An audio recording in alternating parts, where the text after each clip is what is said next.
Okay, ladies and gentlemen, we are back. Hang on, let me lower this just a little bit. Oh, that's too loud.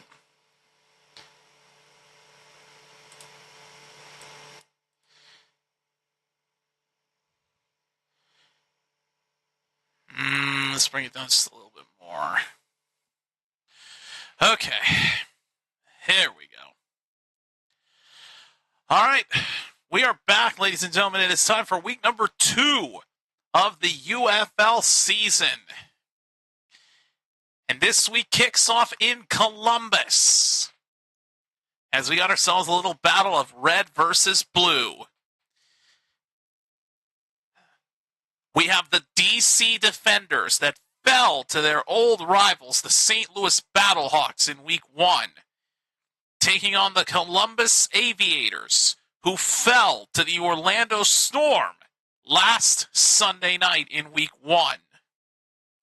Both of these teams are winless coming into the night. And that will change, as one of these two teams will go to 1-1. The other will remain winless. All right, so the game is underway. And DC starts with the football first. So away we go from Columbus. So here we go. Jordan Ta'amu taking the field for the first time we're witnessing in this season. The defenders will start with a handoff on the right side that will only go for a gain of 4 yards. Is Deion Jackson on the carry?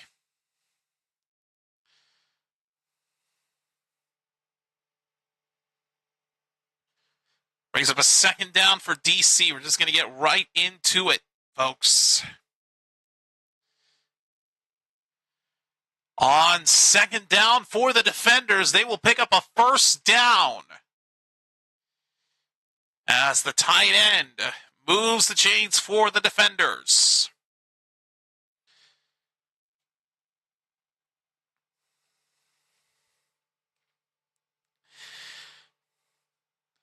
All right, so the Defenders have a first down at the Columbus 49-yard line. Ta'amu fakes the handoff. He's going deep. Pass is caught. Wow, a deep shot to Powell from Ta'amu for a massive first down for the Defenders deep into Aviators territory. Right in the bucket. High snap for Ta'amu on the ensuing first down. He tosses again to Powell, and the Aviators were ready for him. He goes backwards, losing what looked to be 4 yards. However, we do have our first penalty of the game. We have a flag on the field.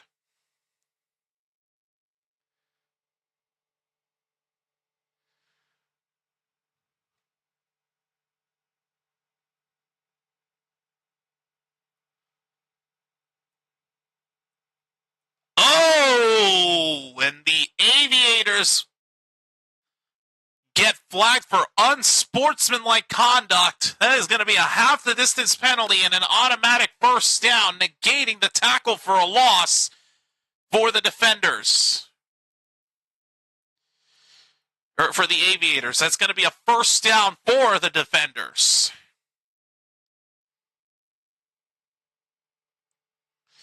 So it's first and goal for DC at the 9-yard line. Ta'amu under pressure. Wrapped up and sacked. All the way back to the 19-yard line, and the Aviators get another defensive play, but this one doesn't get erased. And even with that unsportsmanlike penalty, the Defenders still go backwards.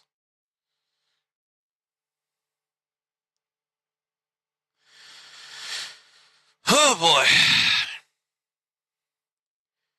Second down coming up for the Defenders. It's second and goal way back at the 19-yard line. A monster sack for a big loss. Tamu to his right, and it's incomplete for Powell. And another flag is down. The heck happened there?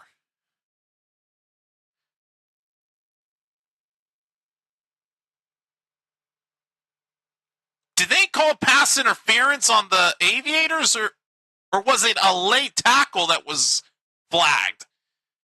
Because Powell got tackled right after the pass was thrown in his direction.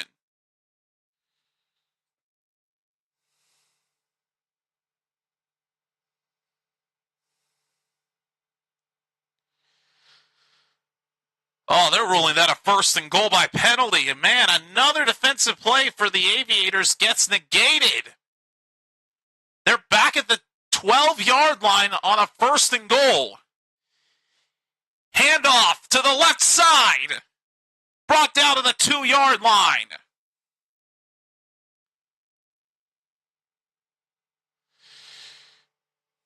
Trying to pull up the teams here as we speak.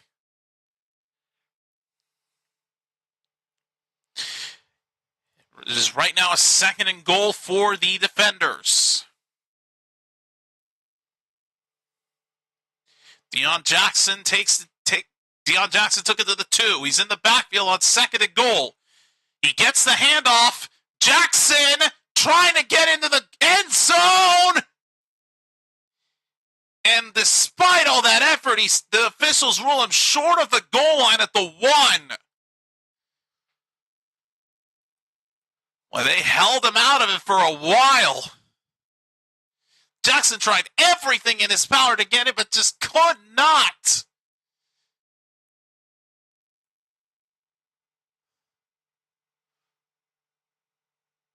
Oh, my God.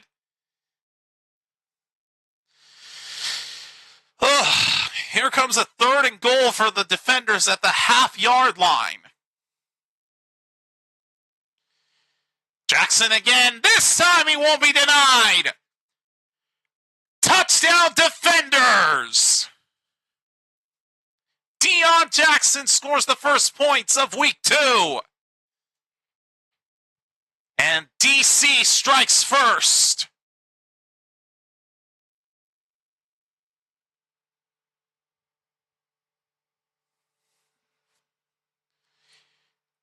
Deion Jackson, despite a massive effort, got denied on the previous play, but on the following play after that, massive effort, did not give up, and took it in for the touchdown.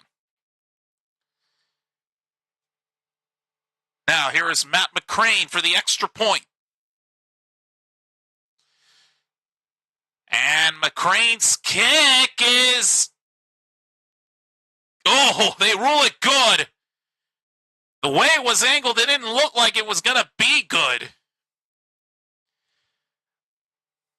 But he makes the extra point. It's a 7-0 ball game that probably wouldn't have been the case if the Aviators didn't commit 2 stupid penalties.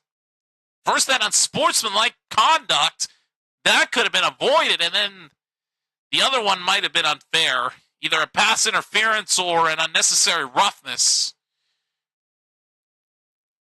for a late tackle after the ball was thrown to the intended receiver. Either way, Defenders are on the board first.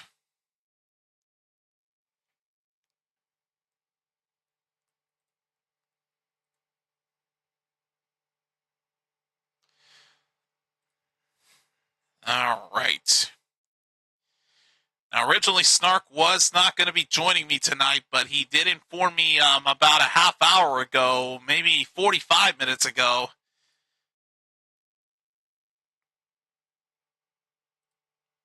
saying that he had a change, that there was a change of plans, and that he would be coming in, joining us in the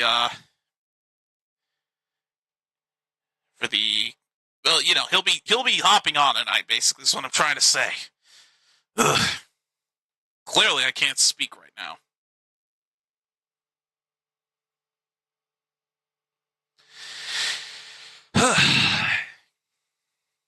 If you notice on the overlay, I have the Aviators in the darker navy blue part of their logo instead of the lighter blue on the propeller part of the logo because the uniforms are navy blue. Reason I had them light blue last week was because they had their road uniforms, which were white with light blue, but no navy blue was to be seen. This time around, the navy blue is on their home uniform, so that's why I changed the overlay to this. And Defenders, I just kept it red. Because their jersey's white with red. Nothing too tricky to explain there. Of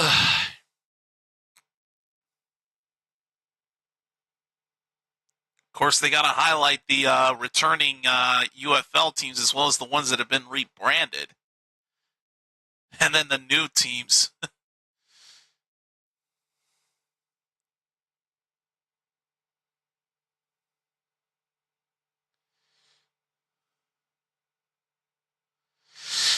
All right, so Defenders up early here. 8 plays, 41 yards, nearly a 4.5-minute drive that was capped off by a 1-yard touchdown run by Deion Jackson.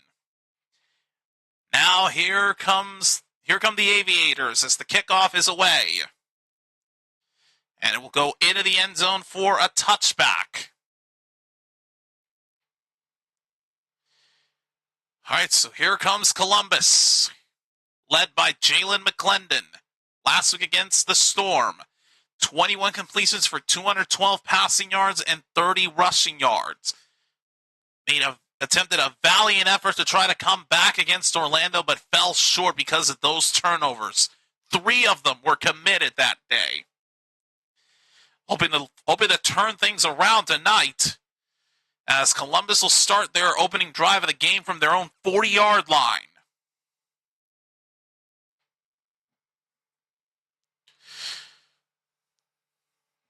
Here we go. McClendon looking to throw, and his receiver wasn't even looking for it. Pass sails incomplete, way out of the reach of the intended receiver. I don't know who he was trying to throw there. I think it was intended for Toa Taua, number 35, but he never even saw it. He had a defender all over him and never anticipated the football heading his way. 2nd down for the Aviators. Handoff on the right side. And for a gain of 5, that is going to be Zaquandre White for the carry. Brings up a 3rd and 5 for Columbus.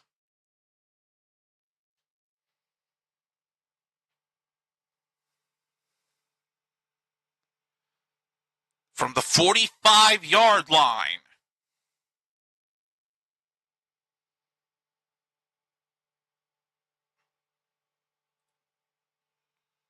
McClendon. Pass is caught. 1st down, they get just enough. Making the grab is Tay Martin for a gain of 6. They needed 5. They got 6. 1st down, Columbus past the 50. Now from the DC 49. McClendon to his left. Diving catch is made for a gain of 6. Tay Martin again. That'll bring up a 2nd down. Make that a gain of 5 by Martin. 8:40 left in this first quarter. A reminder of the punt rules in the UFL. No punts allowed after crossing the 50-yard line except when you're inside the 2-minute warning. 2nd and 5. McClendon's pass caught. Trying to get to the 1st down. It does. To the 37-yard line goes the tight end. I believe that is Gunnar Oaks for the catch and the 1st down. Columbus moves the chains.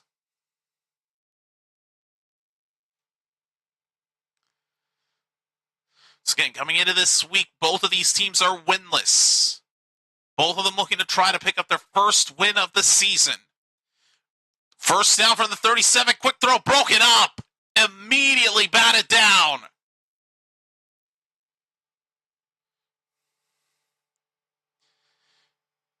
And that'll sail incomplete.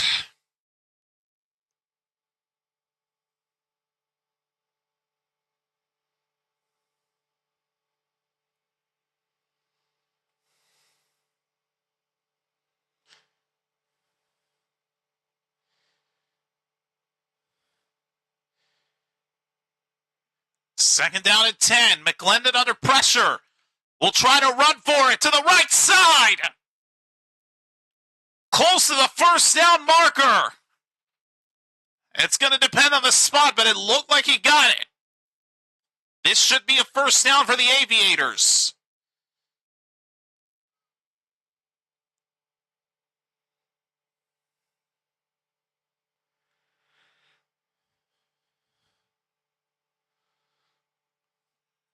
It will be a first down. Now from the 27-yard line. This drive, they've had 5 passing plays and 2 running plays. Going for another pass here. Cutting it back, getting a block. And Antoine Wells, I believe, picks up another first down for Columbus. Yes, he does. Sorry, Antoine Wells. I can never figure out how to say this dude's first name correctly.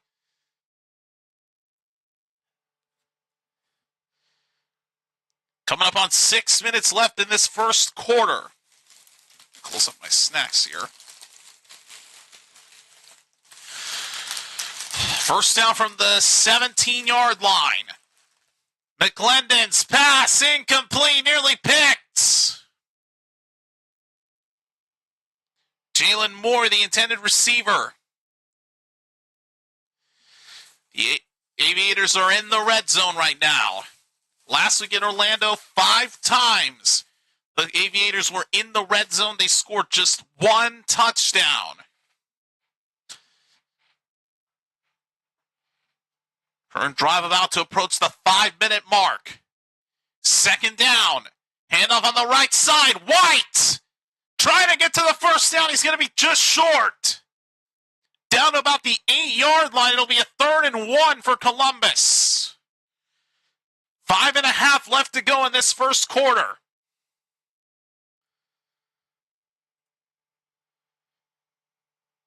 They are looking to try to answer after allowing that touchdown at the beginning. 3rd and 2 for the Aviators.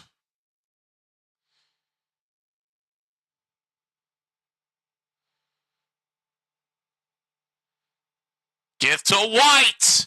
He will pick up the first down at the 6. 1st and goal for the Aviators. Under 5 to go.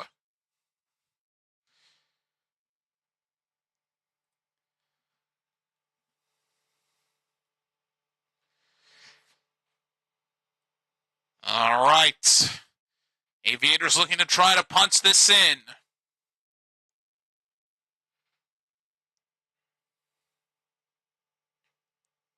First and goal from the 6. McClendon throws it to absolutely nobody. Nobody was even there. I don't know where McClendon threw that football. I don't know who he was trying to throw to, but that was just awful. A horrible throw.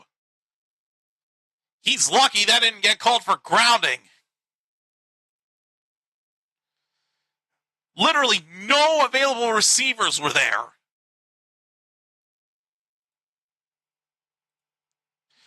Second and goal.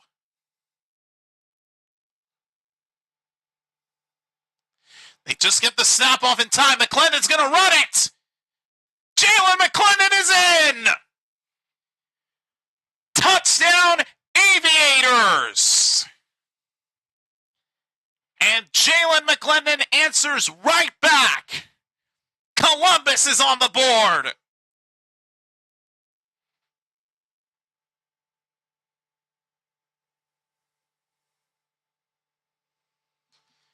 Boy, the crowd in Columbus, man. I can't believe I'm just now realizing this. There's a lot of people in the Aviators' opening home game of the year. Like, it is a packed stadium tonight. There are a lot of Aviators fans in this field. Here's Ryan Coe for the extra point. Up and through. It's a 7-7 ball game as the Aviators respond right back as their quarterback, Jalen McClendon, runs it in for the touchdown. Could have a potential shootout on our hands here, who knows? But DC with an opportunity to answer in just a moment. All right, let me message Stark and see if he's ready here. I don't know if he, Discord's showing me he's online, but I'm going to go ahead and message him anyway just to make sure if he's ready for this.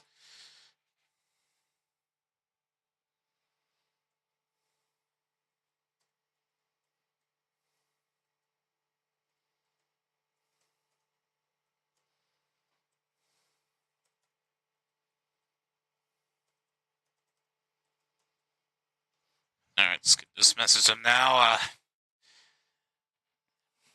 I'm not gonna force him to come on here when I want him to. It's just his availability.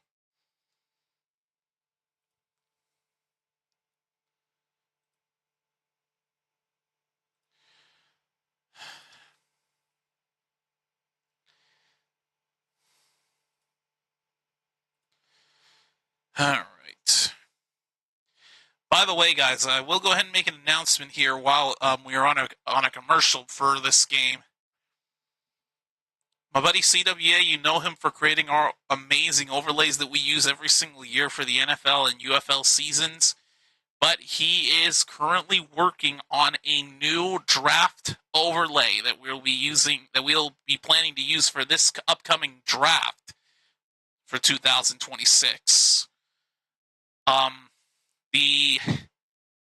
The previous years I have used overlays that I have designed on my own.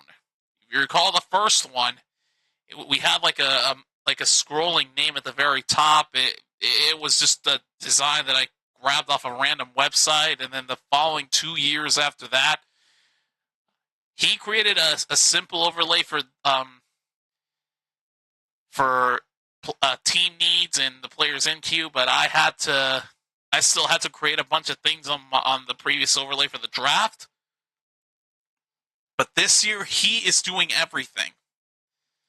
I'll be doing everything in my power to keep my eyes focused on the draft, and he's already sent me some screenshots of what he's come up with, and I cannot wait to unveil the draft overlay for this year. I think we should be in for a good one. Oh my God, it's Gus Johnson's favorite man, Cardale Jones. If you know, you know.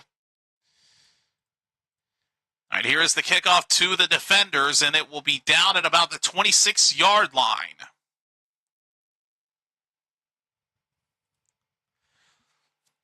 All right, so here we go. All right, looks like he is ready, so let's go ahead and bring him in. All right. Sorry about that, man. No, dude. I didn't want to pressure you. You there? Yeah, I can hear you. Discord might have fucked up for you, though. First down for the Defenders, and that is going to be a massive first down. Down to the 39-yard line. Oh, boy.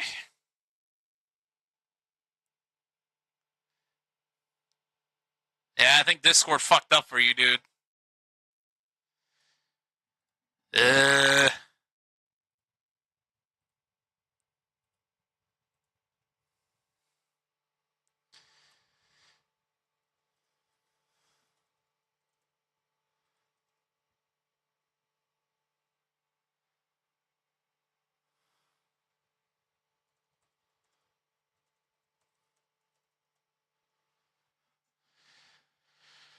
All right, ensuing first down for the Defenders, and that is going to be a gain of about 5. Boy, the DC is moving quick.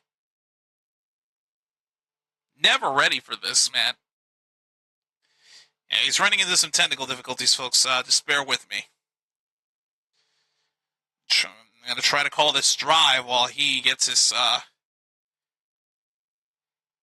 he tries to get his technical mishap resolved. Here's a handoff on second down for the Defenders, and that's going to be a gain of 4.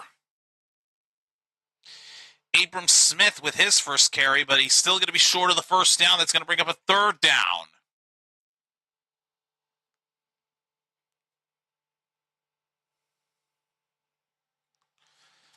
Yeah, y'all heard him, guys. When I brought him in, I was able to hear him, and he was picking up on OBS, but for some reason he couldn't hear me. So I'm going to do that before, so Discord doesn't automatically kick me out. All right, third down and 1 for DC. If to Smith on the left side, he'll pick up a first down and more. Abram Smith inside the 40-yard line of Columbus. Move the chains for the Defenders.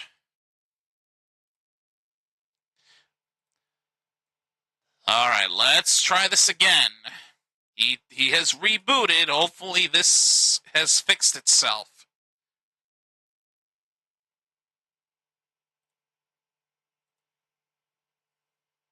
I hope.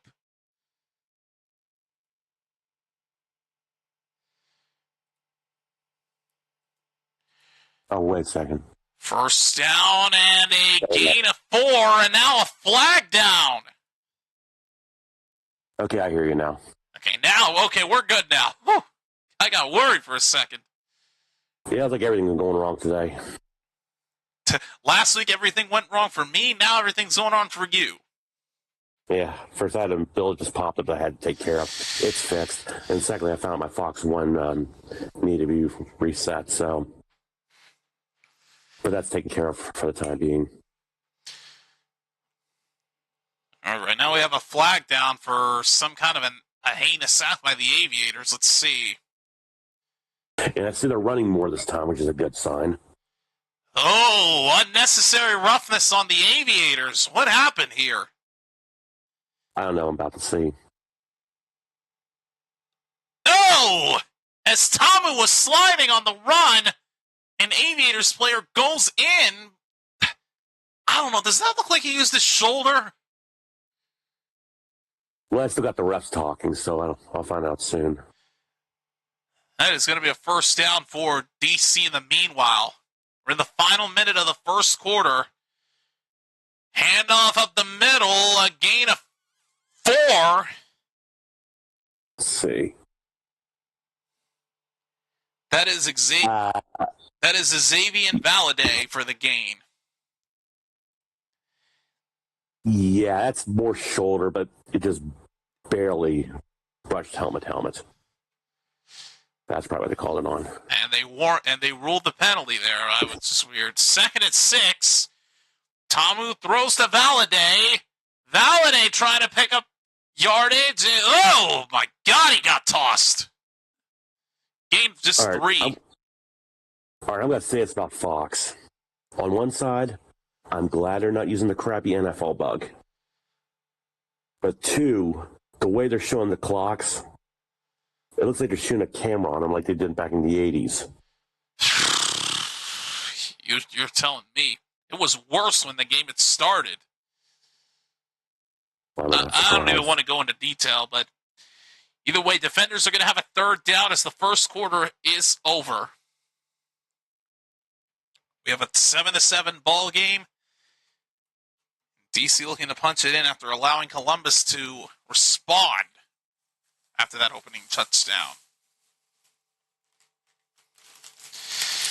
All right, here's one of two snacks I'm going to be enjoying here. Went to Walmart earlier and decided to get my snack on. Sounds good right now. I started Giant, just got me a sub for the way home. Me being a Catholic on Good Friday, you know what I can't eat. That's true. No offense, I completely forgot about that, and I'm a former Catholic. Well, what can you do? What's this? It's like a water cooler ad. What the hell did they bring back? Well, we don't have Whataburger, so I wouldn't know. Bacon Steakhouse Double. Huh. Ooh, that doesn't sound bad. I might get that here tomorrow. Yeah, make me jealous, dude. But then again, if I'm down towards Manassas, I might stop at Cookout. Haven't had them in a while.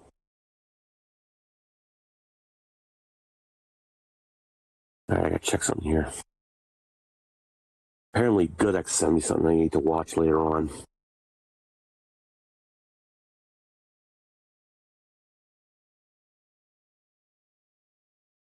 They know how much I enjoy making fun of stuff like Fire Festival. Apparently, there was a Barbie-themed one that happened. It was just as bad.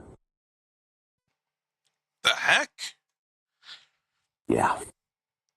Their text says, have you heard about the latest Fire Fest? Google Barbie Fest. I'm like, oh, God. Oh, Lord. I take a look at this while I'm on break. Oh, my God. Fortnite, what the fuck is this? What are they doing now? Two words combined into one. Clusterfuck? No.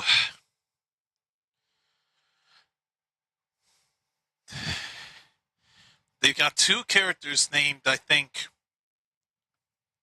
What the fuck? Ballerina Cappuccino? What the fuck? And then Tung Sahur. So apparently they call that their brain rot category. That's a probably God bless it. That's the new skin that they're hyping up, huh? Oh my God. Lord have mercy. And again, COD's doing the same thing. Just when we think we're safe from the fucking brain rots, guess again. Wait, they paid $500 for this event? We'll leave it at that. All right, second quarter begins with the third down and 7, and good Lord, those clocks look awful. Tamu throws to absolutely nobody. And why am I not shocked? One of the Fox baseball games is the fucking Braves. Like I said, every year it's the Braves, Dodgers, or Yankees.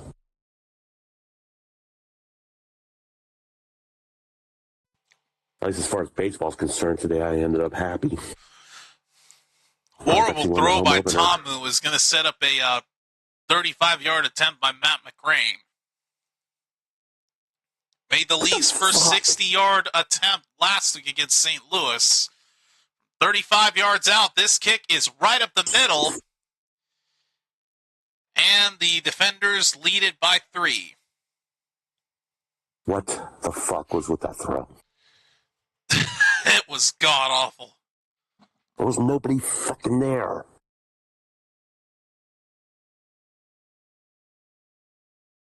Still at that 160-yard field goal he did last week.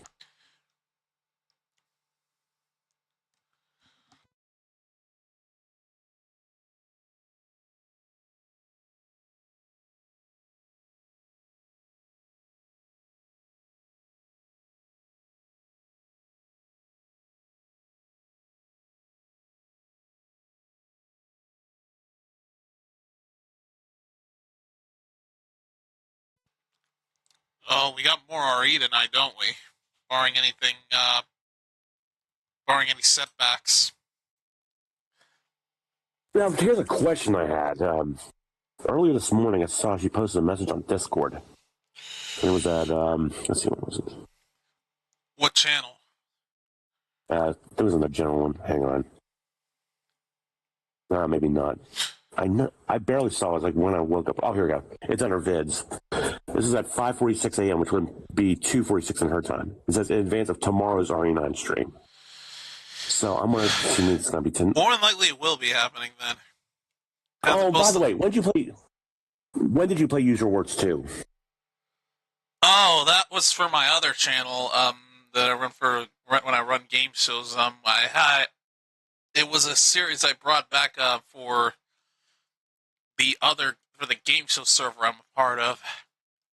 Okay, because I know we were talking about using that for her streams. Because it was an April Fool's Day, so I figured, why not bring that series back I had going. It's my first time doing a live stream of that game on that channel for the first time in 6 months. 6 posing. Honestly, the Aviators mascot doesn't look too bad. I really hope you're kidding, man. I haven't seen it yet. But yeah, he looks like my old friend, rival, former coworker, Rusty. No, this is the guy who calls me up at 2 o'clock in the morning and say, I want to fight you in Street Fighter 4. And I work the next day. And then I beat him 34-0. First down for the 30 for the Aviators, and the defenders were ready for him.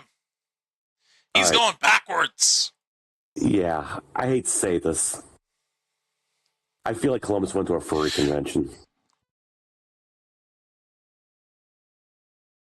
Then again, I'm not one to talk about Monty because God, he looks so tacky. But dude, the turnout at that field is amazing. That stadium is packed tonight. When Columbus scored that opening touchdown, I saw a lot of people in the stands in this game.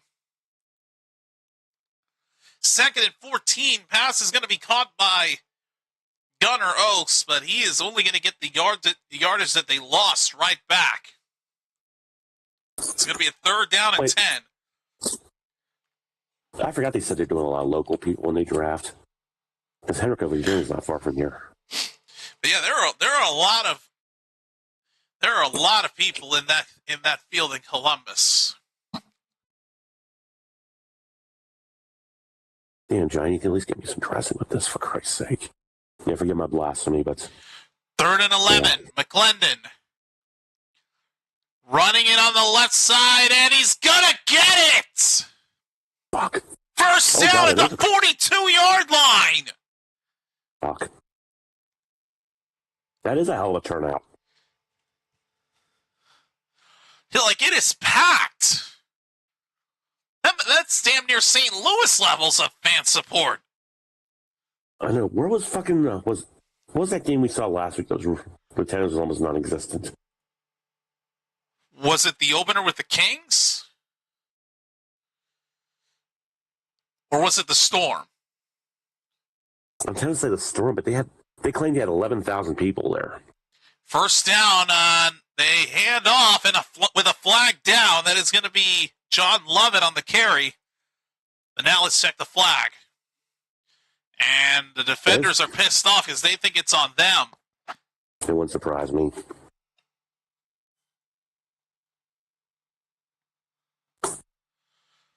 And it will be on the defenders for a horse collar tackle. That's going to be a 15-yard penalty and an automatic first down for the Aviators. Grabs him by the back. I don't know. That one could go either way, but that to me looks like it was a horse collar.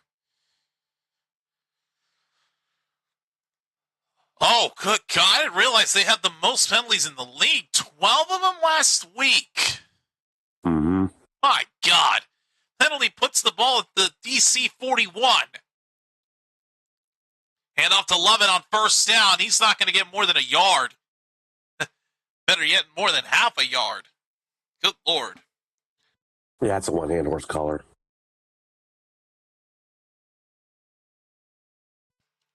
Right call there.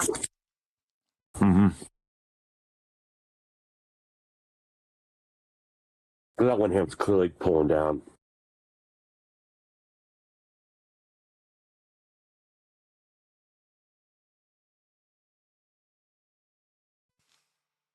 2nd and 9.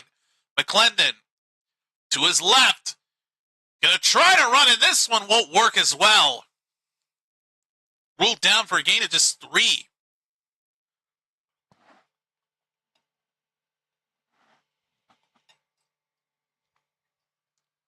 Bring up 3rd down and 6. Ugh.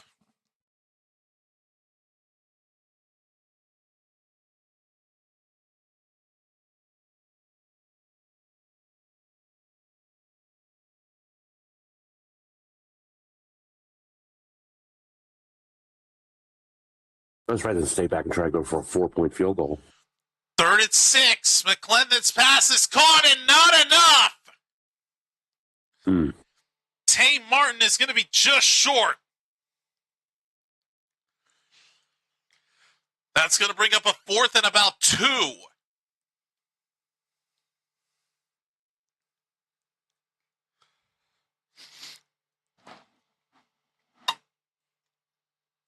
And I think they may be sending out the field goal unit, and they will.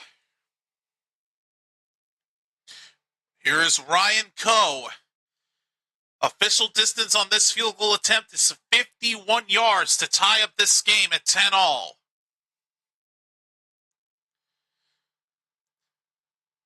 Coe's kick is curling left, and it had no chance. No good.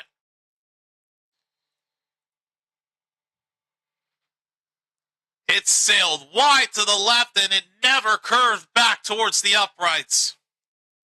Misses from 51, and the Defenders will take over.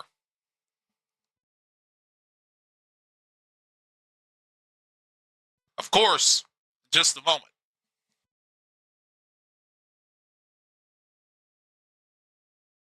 God, that was terrible. I love it.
All right. Oh, got nothing for you. Damn. First down for DC after the missed field goal from Ryan Coe.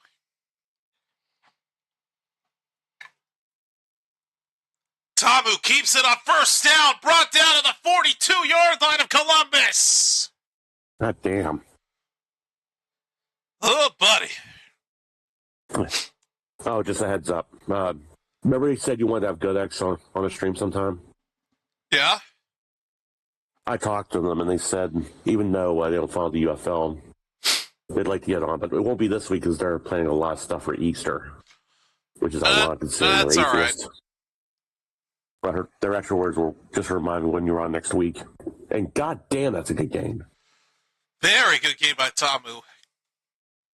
And Birmingham's 7-point favorite against Houston. And of course, Orlando 3.5. against Orlando.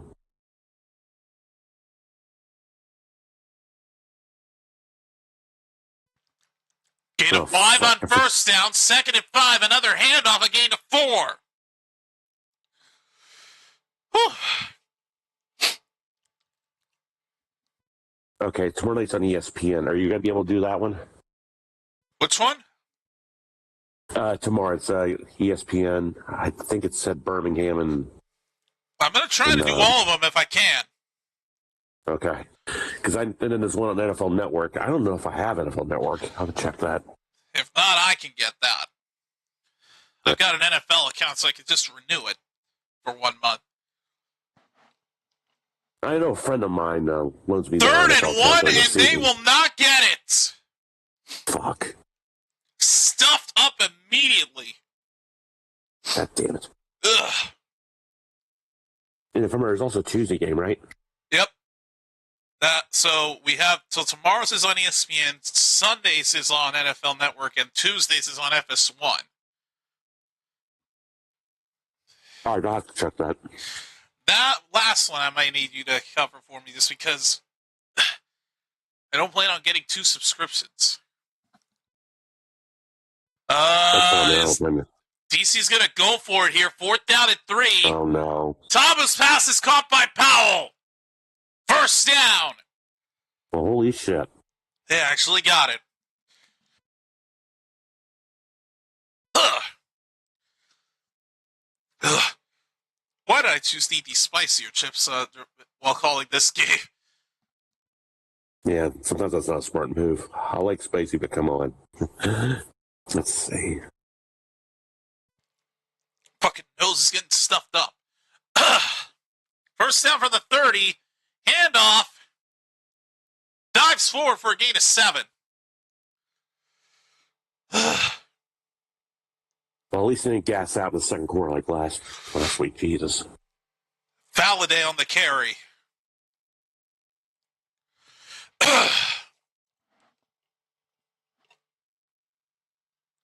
They've been more run heavy on this drive. 5 rushes compared to 1 pass. 2nd and 4. Back to Valladay, trying to find an open lane. It does! Valladay for a first down at the 19! Ugh. One of the disadvantages of eating spicy chips is that your nose gets stuffed up. Or at least mine is right now. Mine was already stuffed up to begin with. I've been sick since Monday. Let's put it this way. If I felt like I did a couple days ago, I wouldn't be on here. Fair. Valladay again on first down. Starts at the left, cuts back inside. Down to the 10 for a gain of 8.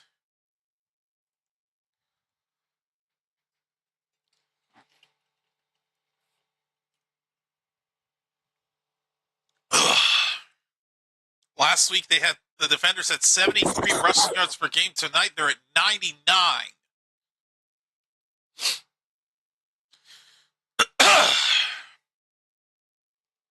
Second down and 2. And I believe a timeout taken. Yep, timeout taken on the field. By who? I don't know. But they're going to break again.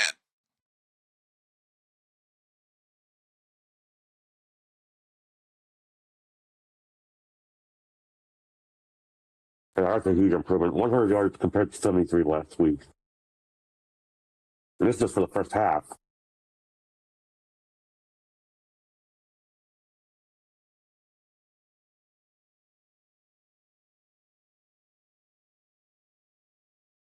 Yeah, that's what I had said earlier.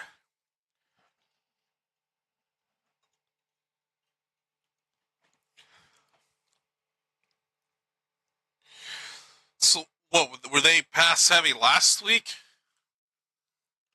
Yeah, plus not to mention the fact that Chalamu was sacked like, 8 times? They had no offense after that touchdown.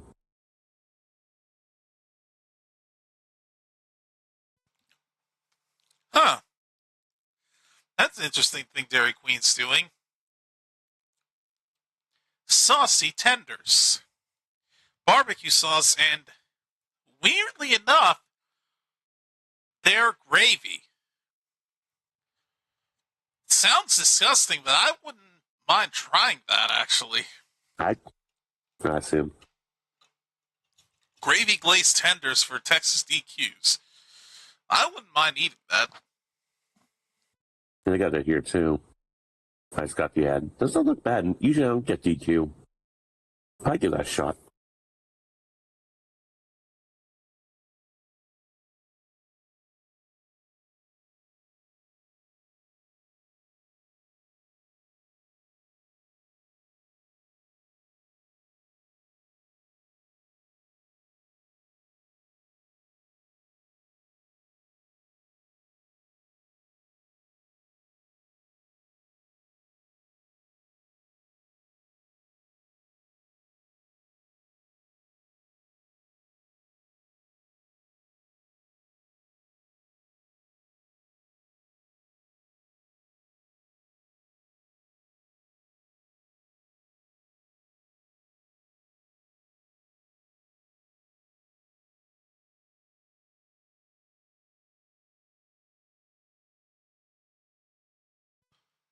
Huh.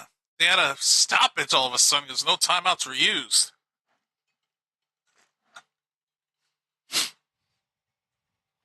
All right, 2nd and 2 for the Defenders. Valladay on the handoff. First down and a touchdown! All right. Oh, fucking time. Xavier Valladay extending the lead for DC.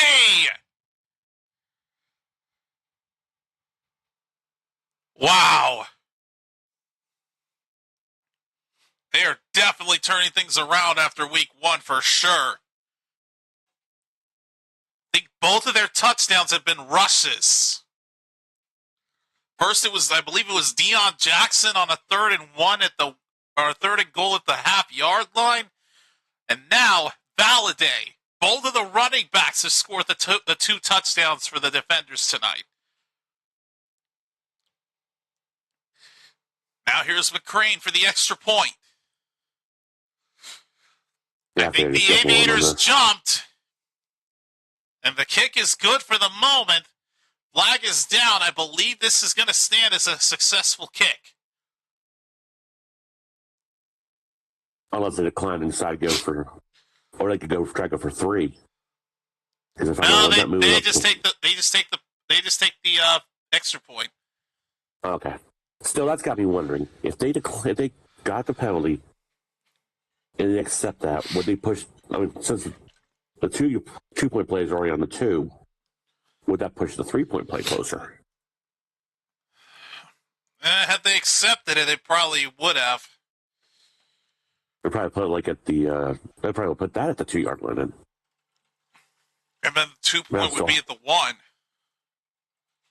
Either way, I'll still take it. Still, though, up by 10. Despite the turnout in this Columbus field, Aviators are not doing too good.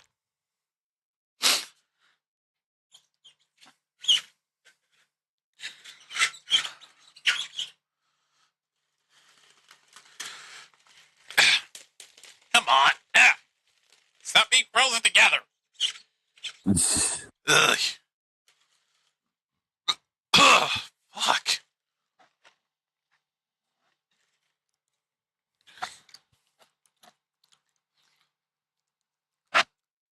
I'm sorry, Golden Corral's still a thing? Apparently they are.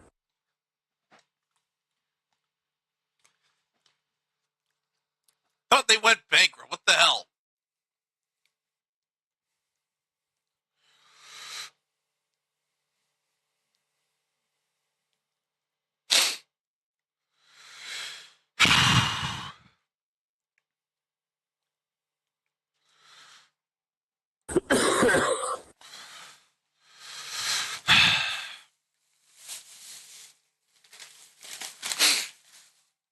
All right.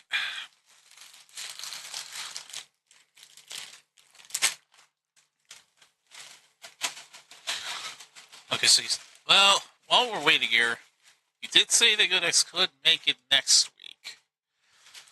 Let me go ahead and look ahead to week 3 schedule and see what games are happening that could work best for all of us here.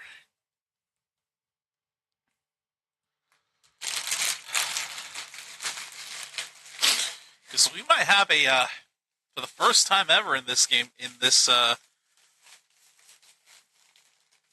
on the channel's history, we are going to have we could have a different guest with us aside from just you. All right, let me look ahead to week 3 here. There's a... Oh, I hope I didn't lose you. No, I'm still here. Here's the kickoff to the Aviators. And he's trying to cut it back. Oh, that doesn't work. I think down to the 20-yard line is just so. Let's see. So we have, oh, Jesus. Looking ahead at this, there is only one game I'm going to be able to do next week for week 3, and that's going to be the opener between the Storm and the Kings. So, the only day I can do it is next Friday. Because all the other times for the other 3 games, it's not going to work. Handoff on first down, and the Aviators start their drive off with a first down at the 32-yard line. All right, I'll let them know. I'll do it another week. Wait, them? Max identifies as them. Oh, okay. My mistake. I thought they identified as a she. Sorry. They them. Even I do that at times. I told them, like, if I do that, don't take offense because I've known you for how many years? Oh God, that's a hell of a game. First down for the 32. McClendon is sacked all the way back to the 20-yard line. Big guy 95, Maxwell with the sack.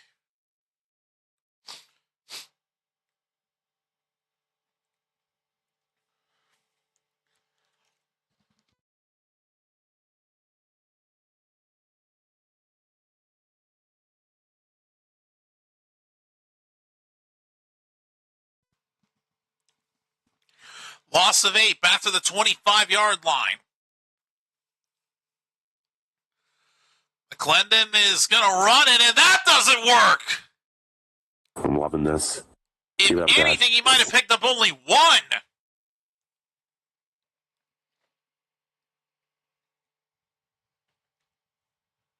All right, but yeah, well, enjoy my attempt at streaming all 4 games this week while it lasts, folks, because next week, the only game I'm going to do is the Friday night one between the Storm and the Kings. The other 3 are not going to work for my schedule. Let that be living proof that I will not be doing every single UFL game. 3rd and 18. Pass is caught. A block is received. But Moore will not quite pick it up. Oh, thank goodness. By a yard, he's short. Ugh. Oh, here we go again. Jalen Moore with the catch. It's a 4th down and 1. Is Columbus going to go for this? That wouldn't surprise me.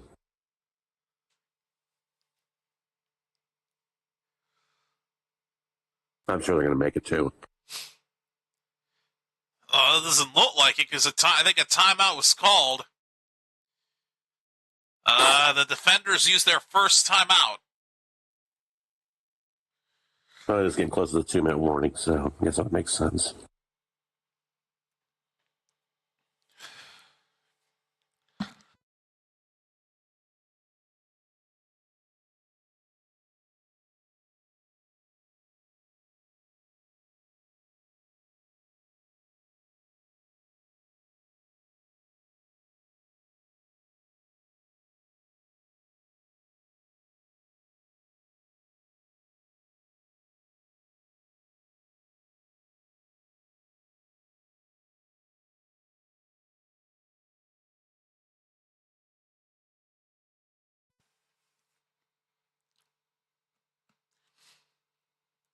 Columbus does still look like they're going to go for it, though. Hmm. Oh, yeah, your game's Tuesday night. It's on FS1. Yep. That's what I told you. That's... Here we Bear go, with me, I 4th had and a long 1. day. McClendon, quick throw, incomplete for Toa Tawa, out of his reach. Oh, I thought he had him. He was wide open and he missed him. Damn, I thought he had it. Toa Tawa, the intended receiver, the play was perfect, but the throw was awful. Okay, well, it wasn't that awful, but Tawa, oh my God. How does he miss him? He was wide open. And of course, the way he fell afterwards. Oh, Ridiculous. And because of that, it's a turnover on downs. It's a killer field position. And DC takes over at the Columbus 41.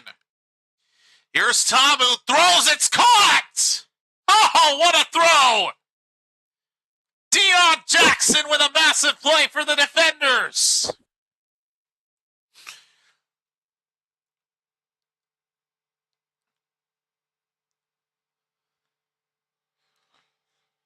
As Jackson steps out of bounds. All the way to damn near the 15-yard line from the looks of it.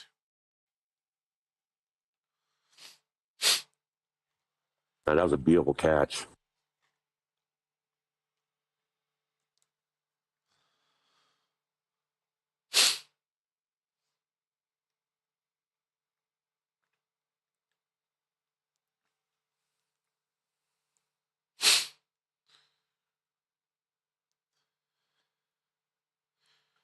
First 3 possessions, DC has scored on all of them. A touchdown, then a field goal, and then another touchdown. But this will officially now take us to the 2-minute warning. DC up 17-7, looking to try to extend it before the half comes to an end.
Ah.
at it again with the shitty clock display. And here is Jackson up the middle and gone. Bye. Touchdown, Defenders. Number 2 on the night for Deion Jackson, and the Defenders are just piling it onto the Aviators at this point.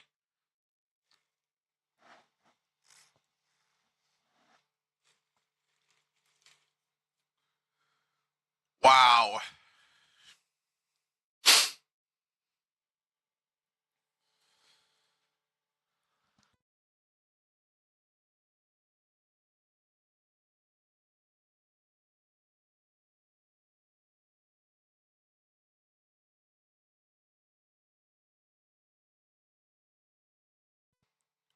Extra point is good. 24-7, man. Yeah, I know you just bitched about it a second ago, but can they at least lay off the shaky cam on that clock? No kidding. Jesus Christ. Sounds like it's about to blow up. Hey, I'll take a 24-7 lead. Definitely improvement over last week. Hell, I might put the jersey on.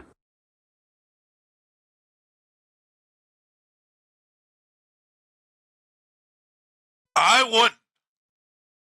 This is... I'll tell you what, they win, I'll wear it tomorrow while I'm at work. That's more like it. Yeah, I had my Parks jersey on earlier, but now... don't want to trigger the Gooners, but I'm actually doing this topless.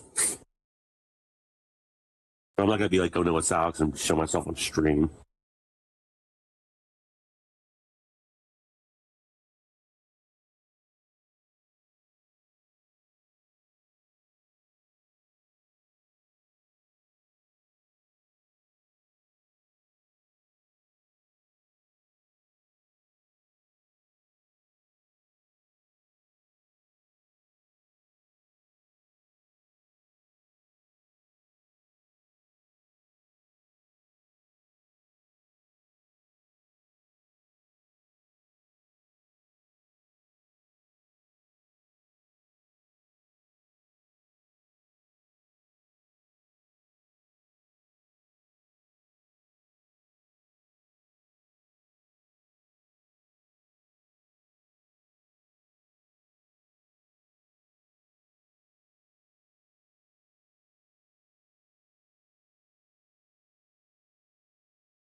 I'm going to check this out.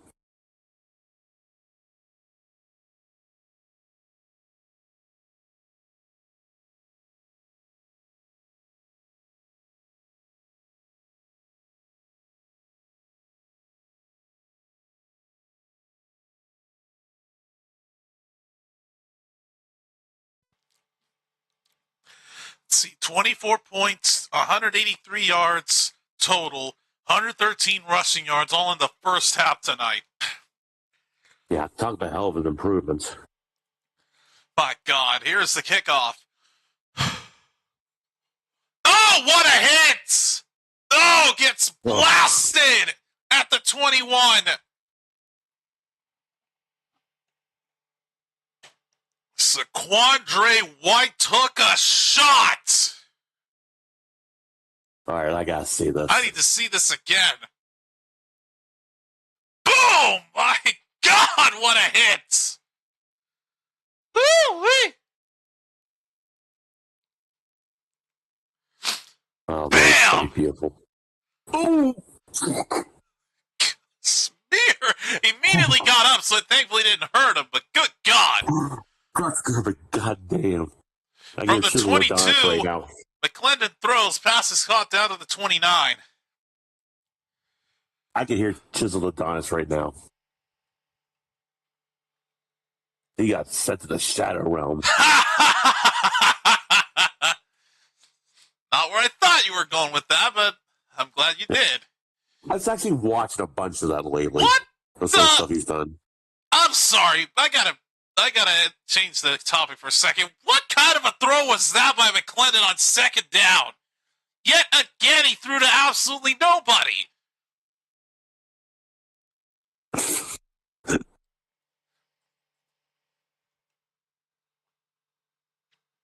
Are we sure McClendon's good? I don't know. I'm about to see it. That was awful. Third and 3. McClendon incomplete, but thankfully the receiver was actually in the vicinity of where he threw the freaking football. Doesn't matter though. They go 3 and out. Oh, they're going to show us the hit again. Oh my God.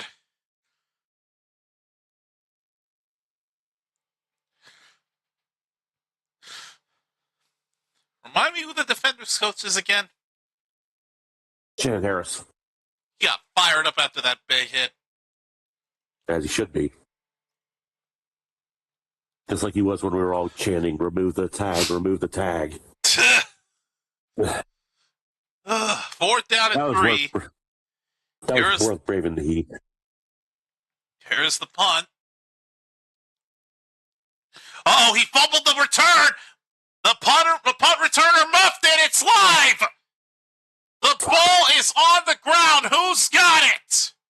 Oh, shit. Aviators think they have it.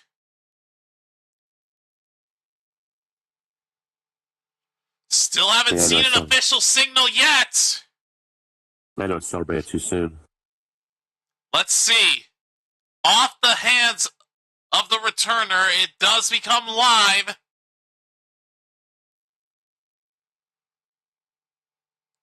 That angle will confirm it. Let's see. There was one defender that missed the opportunity to recover, but the Aviators hold on to it. First down for the 35, and it's or is it? Or is it? It was either intercepted or caught for a loss. Nelson comes away with the football for the Aviators. And now we have a flag down. That might be an ineligible receiver. Oh. 75 blocked it, and then... Oh.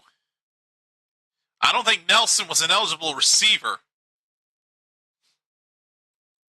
Because he proceeded to block number 5 of the Defenders and then made the catch off of the bobble that he made.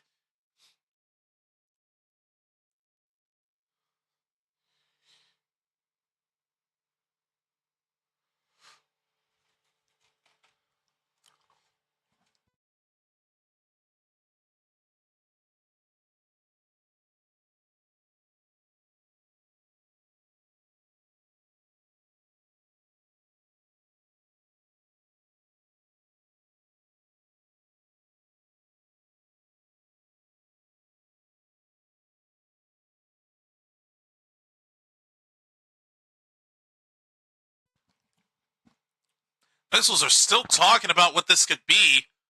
Female officials got her hat off. Yep. I don't know what the hell could be going on here.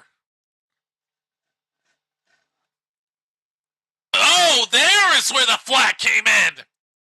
They just showed the replay of, and there's why the female official threw her hat down. One of the DC defenders actually shoved a Columbus player to the ground. Good God.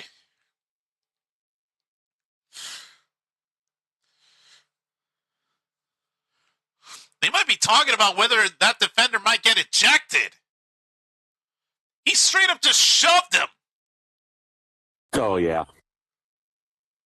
I would be surprised if he gets the thumb. I think he's going to be DQ'd.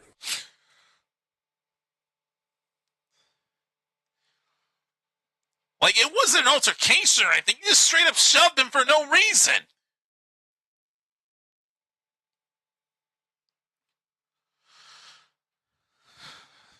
listen in on this call.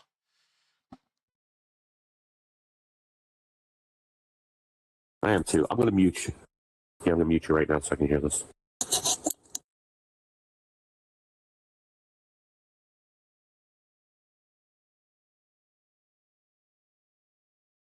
Pereira's even getting involved.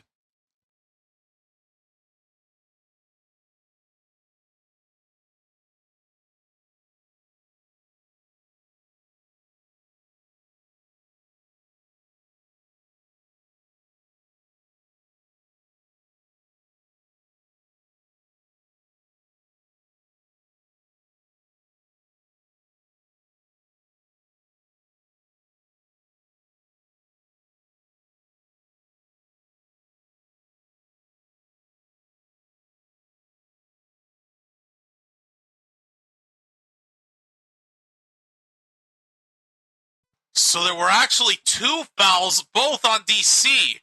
A face mask that gets declined, and then the unnecessary roughness from Jacobs that gets accepted. Fortunately, it is unnecessary roughness and not unsportsmanlike, as that could have very easily gotten him ejected. Either way, it's a 15-yard penalty, and it's a first down for Columbus at the 25. He is lucky he didn't get ejected. Yeah, I'm surprised it wasn't a DQ either. McClendon throws wide open. Zaquandre White with another flag down at the 11-yard line. God damn. And I think, and they showed a shot of McClendon on the ground just before he got up. This might be roughing the passer.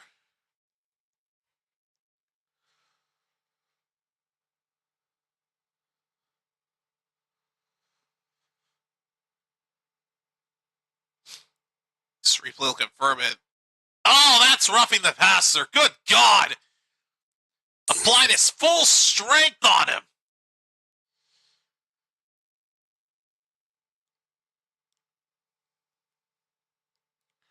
And the defenders just gifted the Aviators another automatic first down. It's a half the distance because of roughing the passer.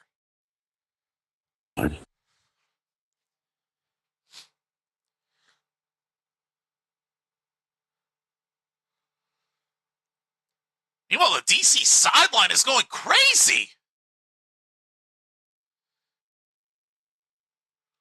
They had to burn their second timeout because I don't think they were going to be ready.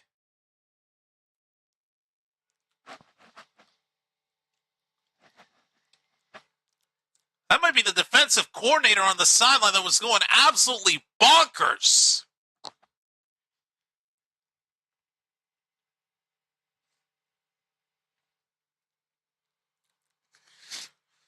Like, he was just going ham trying to get them to get set. This is a long 2-minute drill for this game. We're down to 1:01 left. 2-minute warning was what, like about 5-10 minutes ago at this point? Ugh. If anything, I'd rather see this than the halftime performance, so this works out. That's true. By the way, who gets the ball next half? Pretty sure Columbus gets it. I think DC started with it. First and goal, Zaquandre White cuts it to the left side, hurdles a man for the touchdown! Fuck. Zaquandre White, what a play for Columbus! The Aviators get a much-needed score! We got a ball game up in here all of a sudden. Zaquandre White with his second touchdown of the night.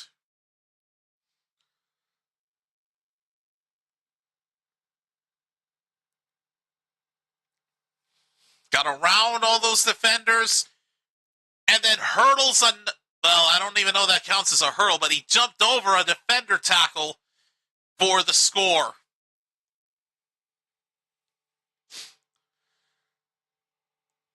Now here's the extra point. And, well, it looks like it's in. Yep, it's good. 10-point ball game in Columbus. The muff punt set them up. 2 defensive penalties on DC, and just like that, the Aviators are still in it by 10. 24-14 with 55 seconds remaining in the half. DC will get another opportunity to possess it, assuming they don't do anything stupid like on the punt. They will. We'll just see, I guess.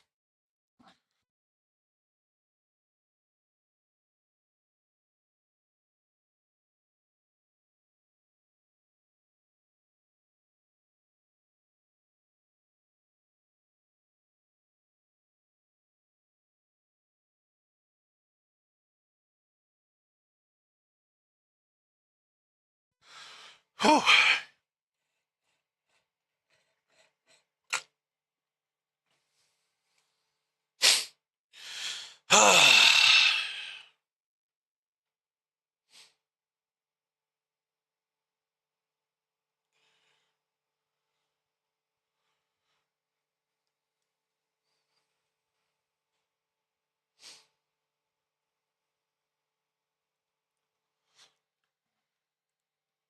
One thing I will say while we're on break, yesterday, for the first time ever in my life, I went to a hot dog establishment known as Portillo's. Not sure if you've Is that a heard of local them or place? not. I'd say, yeah, I'm not familiar with them. You never heard of them? Nope. Well, they are known for having the best shakes in the game. I figured yesterday was a good day for me to head over there, so that's what I did.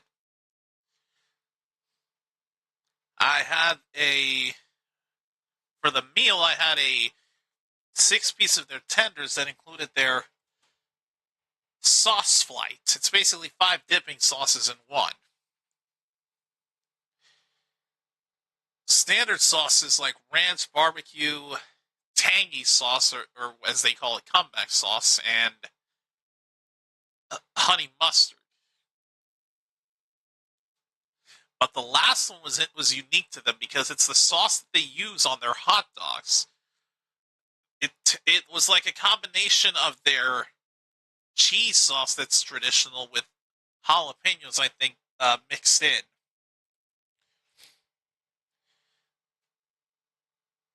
A large order of fries. Had a large order of fries to see what that was about, and then, flag is down on the kickoff. Yeah, I wonder. I think DC might get it. I think DC might get it at the 40-yard line. Oh. But yeah, that does sound pretty good right now. But that's not the star of the show, though. Oh. Like I said, the shakes are what makes them stand out. And yeah, it turned out the penalty was on Columbus for an illegal kick, so DC will get it at their own 40-yard line with 55 seconds left. Basically, they're known for their cake shakes, so I'll get into more detail about that in a second. Right now, though, we got to focus on this drive for the Defenders. High snap, Tamu bobbles it, then throws, and it's intercepted! Picked off by Columbus at the 42-yard line! And there's the Tuama I'm used to. One play from scrimmage, and Columbus gets a turnover for the first time in this game. Jesus. Oh, man, and disaster is striking the Defenders. Right into his hands. Didn't even see 41 coming.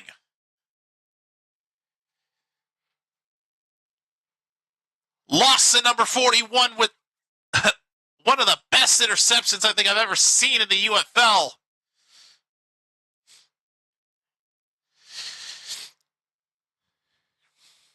And DC could very well be in trouble here. Lawson, though, is hurt as he heads to the sideline under his own power, but got hurt after making that interception. But Columbus with another opportunity to score before the end of the half. A touchdown here could make things really interesting going into the half. 48 seconds left. Columbus with all three of their timeouts take over at DC's 41-yard line.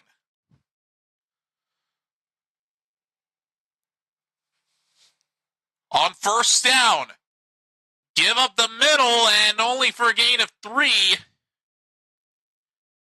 to Lovett. And Columbus burns their first timeout. Well, you didn't see that.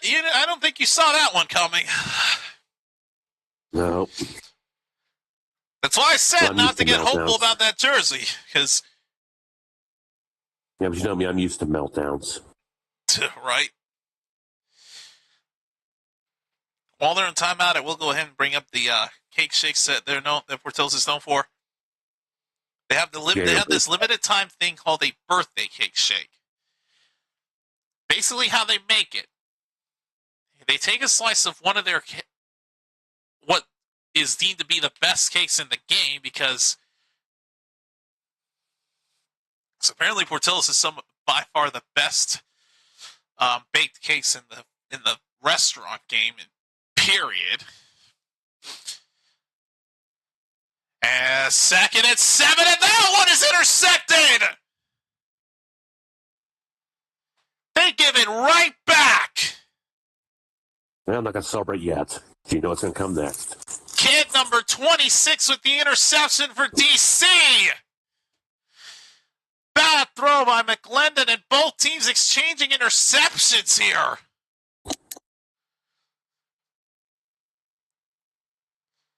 Wow. It's a turnover bonanza here at the end of the half.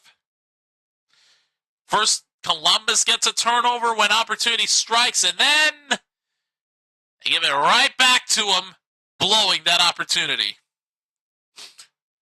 I'm being honest, I think DC should just take this to the end of the half. Well, actually, maybe not. Oh, never mind, they will. Hey, well, Tomlin just takes a knee.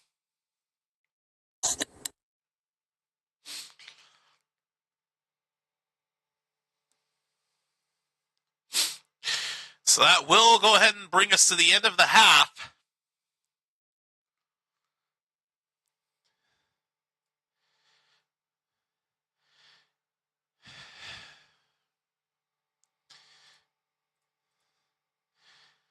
I believe it will be Columbus that will get it to start the second half.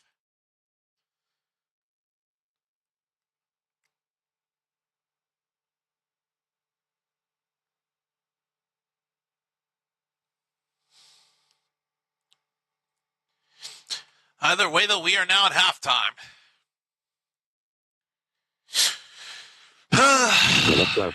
What should I load up during halftime? But yeah, now I have plenty of time to discuss what I was going to be talking about here. So, the cake shakes of Portillo's. The way they do it is they take a slice of one of their cakes, which again is deemed to be the best cake in the whole restaurant game, period. And they blend it with their shake base. Their permanent staple is the chocolate cake shake, but the limited time one is the birthday cake shake. They blended the cake slice with the vanilla shake base, and they throw funfetti sprinkles in there. And I've heard stories from people that say that stuff is thick. And they were not kidding. The muscle power you need on your lips to suck in that straw is ridiculous. Phrasing. Yeah, I know. Shut up. But it took me until I had to open up the cup and use a spoon to eat to consume the rest of it for me to realize that what? Damn it, how much phrasing am I going to do tonight? Yeah. try my best to keep my mouth shut. God. And then I cough. Jeez.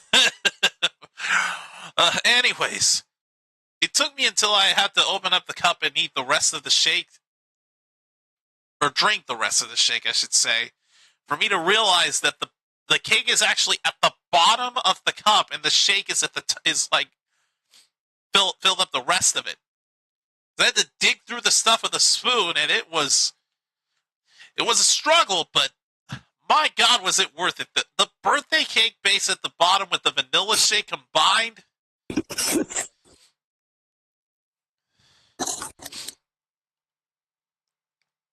That shake is amazing, man.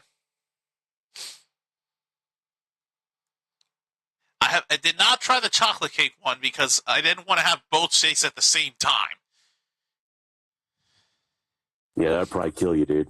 Yeah, no kidding. But I have to do myself. My plan is to go back there next week and get their chocolate cake shake. The sad thing is the birthday cake shake's only going to be around till Sunday. But if anything, I'm just glad I got to try it at least once.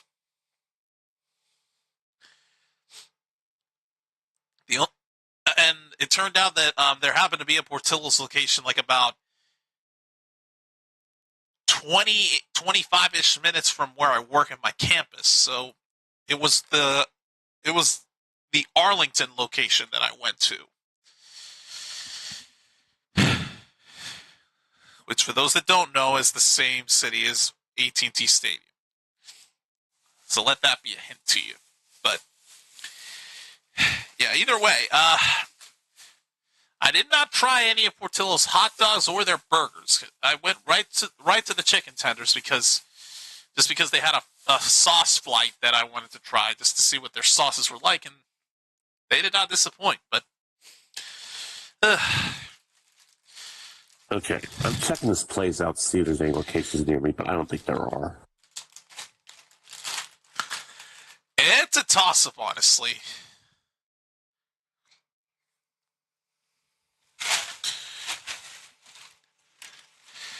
Like, in your area, there might not be, but who knows?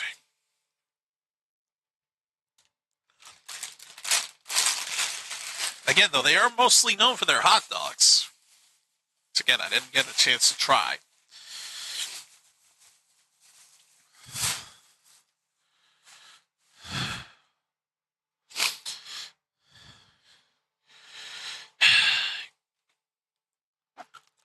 Yeah, it says the closest location's in Illinois.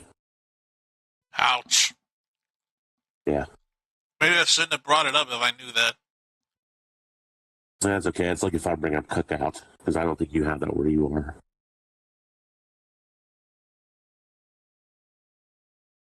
Whereas Good X9 refers to it as Crackout because they too have some amazing fucking shakes.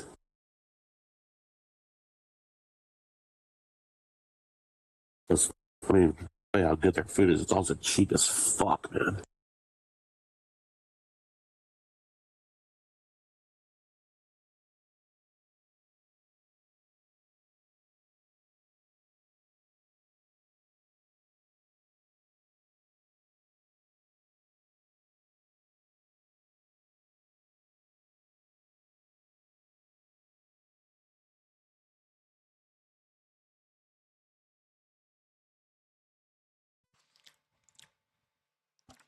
Aviators mascot, when the producers told you to get down, I don't think that's what they meant.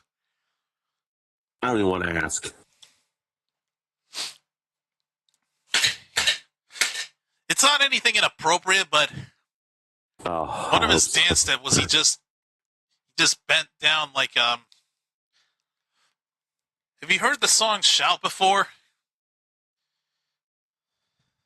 When they go a little bit softer, now they bend. The dancers bend towards the ground, and they just bend their knees. That's basically what the mascot just did.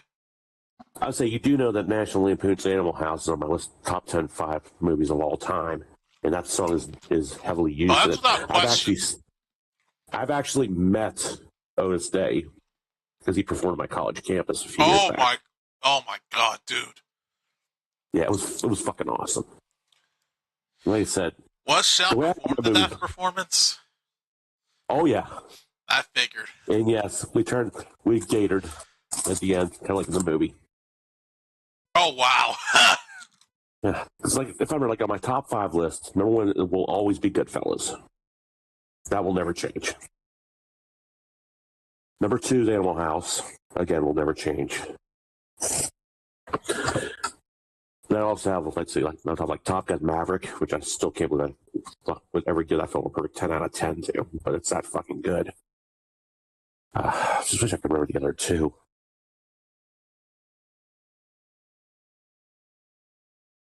It was something I watched a couple days ago. I can't fucking remember what it was now. Oh.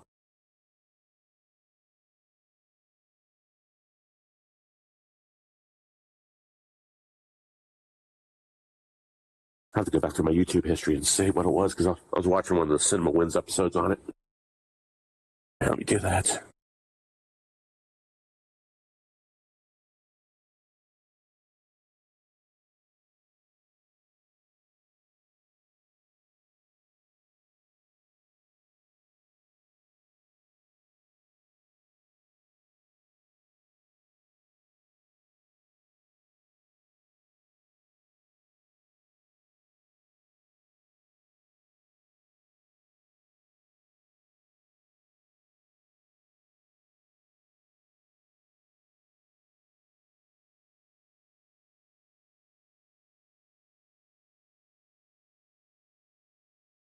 What was that?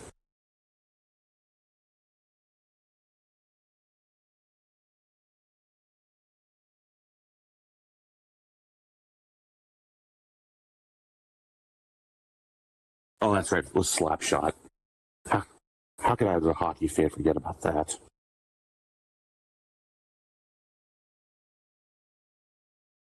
I know I got good X1 to watch that film as well, but I warned them that since it was a film that came out in the 70s, it's very offensive. For one thing, there's a lot of homophobic references in it. I showed them the one scene, they fucking loved it.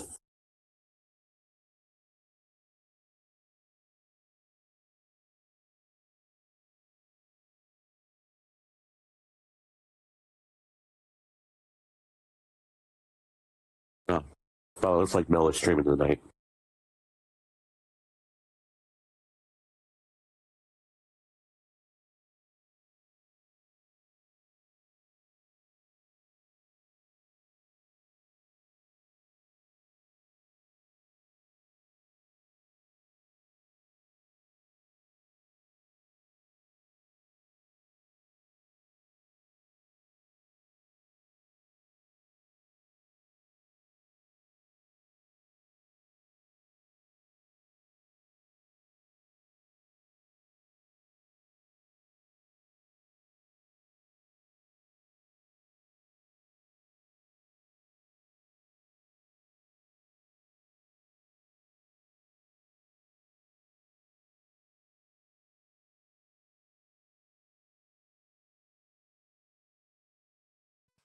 I think the performance might finally be over. Yeah, that was quick. Good. Keep it that way. Still remember last week's on the opening kickoff. Good God, that one dragged. Phrasing. I'll allow it. Oh, crap, I didn't mean to do that. It looks like we are on for the night. Yeah, the 7 is going to be lurking.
Well, speaking of Arlington, they just showed a commercial about the city.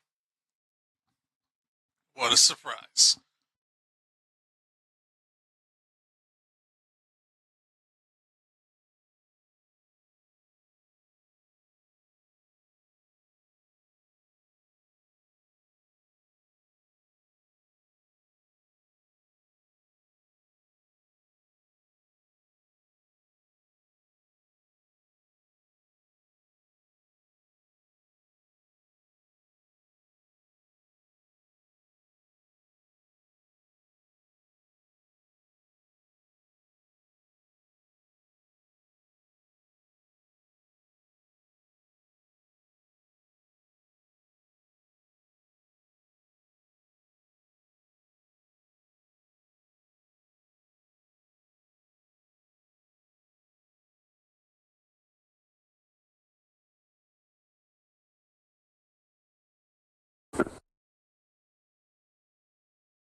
Switch back over.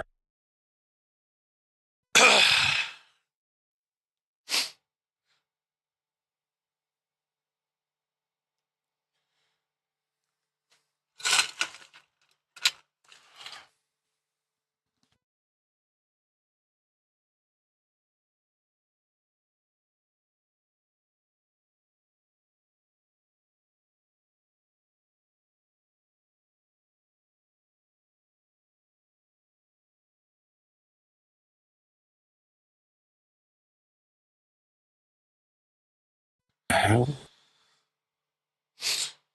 Alright. Looks like I don't know, they might be doing the halftime report now. Because I don't think they're going to start the second half just yet. Again, you got to highlight the big hit we saw earlier. It's ironic because I just turned on the Chisel the Dawn's video in the background. There's the first half stats. And yes, it's about slap fighting. Can't believe I used to watch this.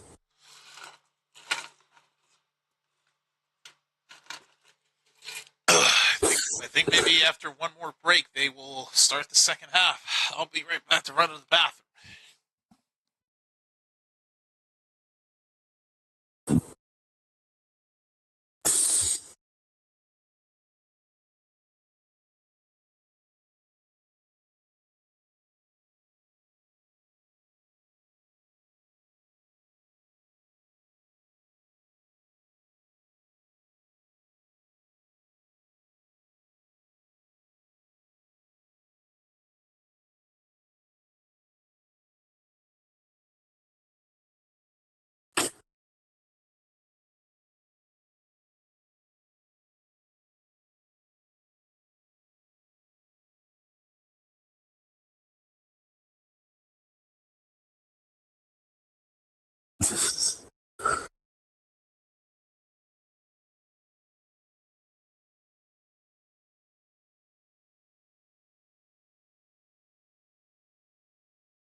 All right.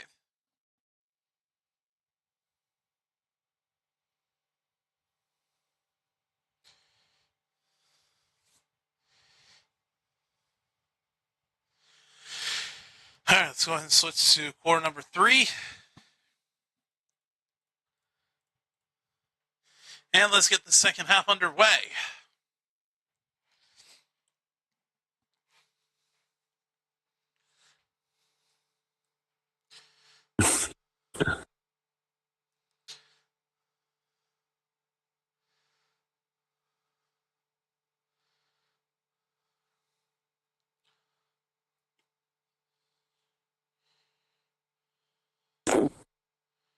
God.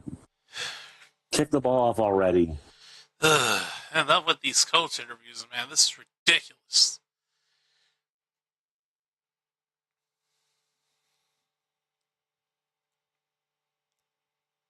Sick.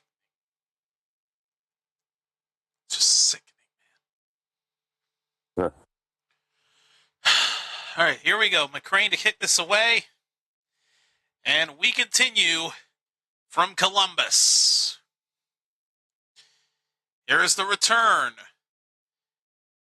Past the 30, down to the 34-yard line.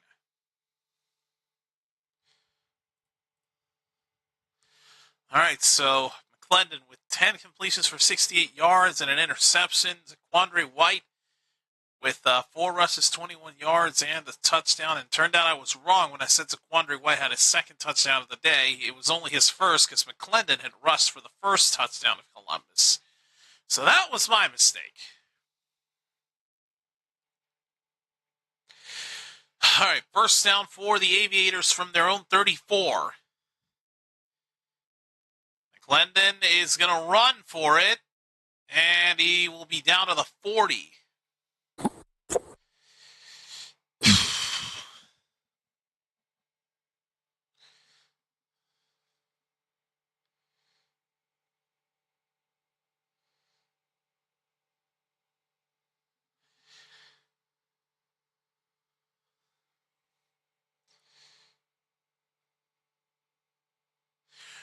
Second down and 4 from the 40. Hand off, breaks the tackle and off to the races. Big run for Lovett down to the 30-yard line of the Defenders.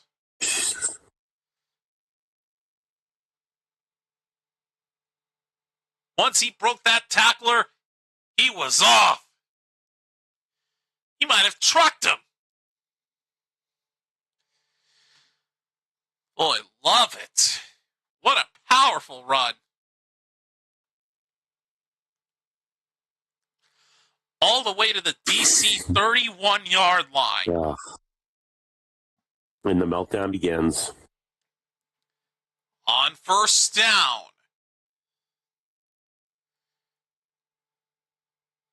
Back to Lovett. Only a gain of 2 as he gets wrapped up immediately on the carry.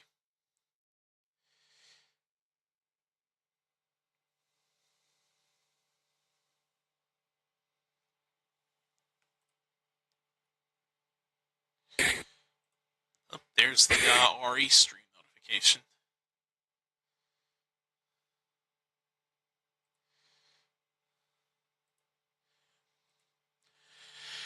All right, 2nd down and 8 for Columbus. From the 29-yard line.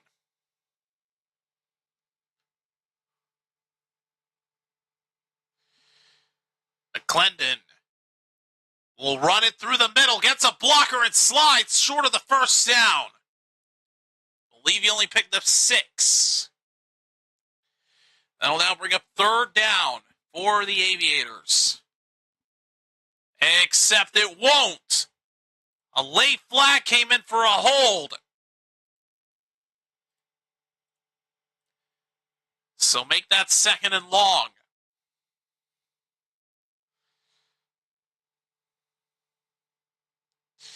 '71 was holding. Yep. Clear as day. So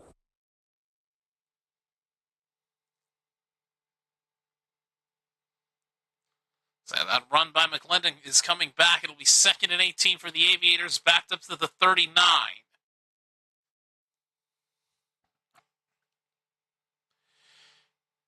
McClendon. It's going to be caught. Brought down to the 27.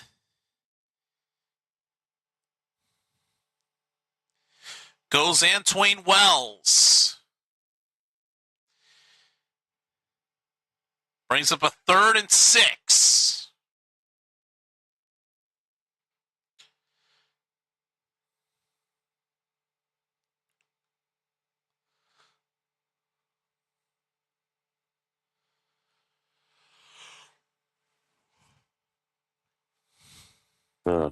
From the 27. McClendon, pressure coming. Somehow gets up, but then the officials rule him down for a sack. Oh, okay, good. And apparently they rule this a live ball recovered by DC, but then they fumble and the Aviators get back on it, but it probably won't matter what happens here. Oh, boy. I sent someone catching a super challenge.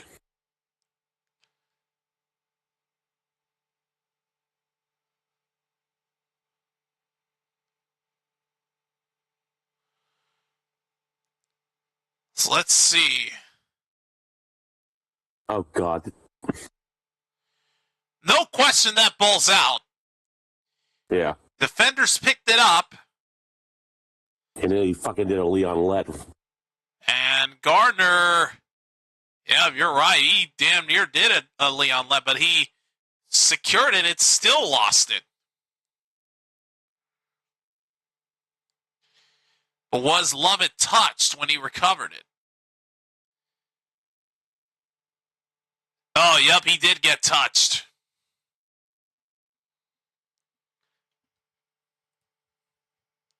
So this should be DC ball, but not deep in Columbus territory where they had returned it at.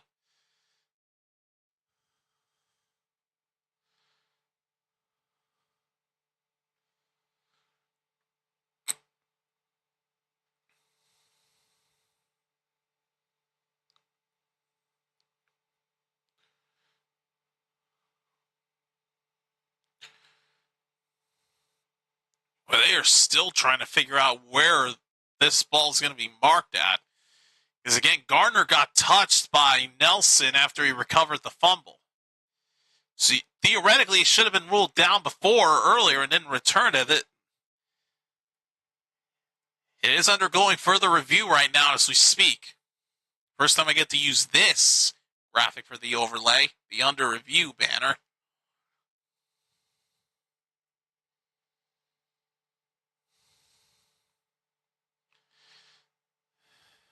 Pereira's getting involved. They're trying to figure out what exactly is the ruling here.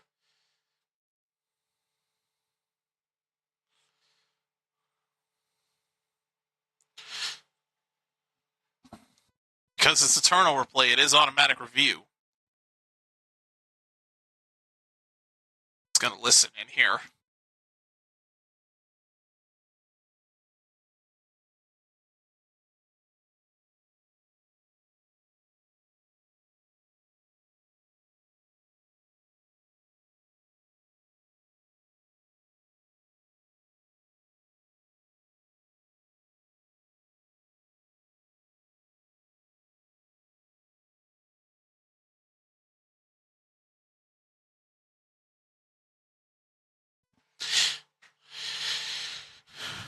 So the ruling on the field stands that Gardner was touched.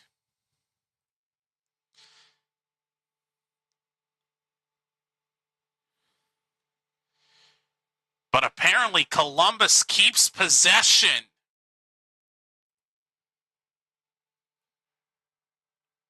First down from their own 35.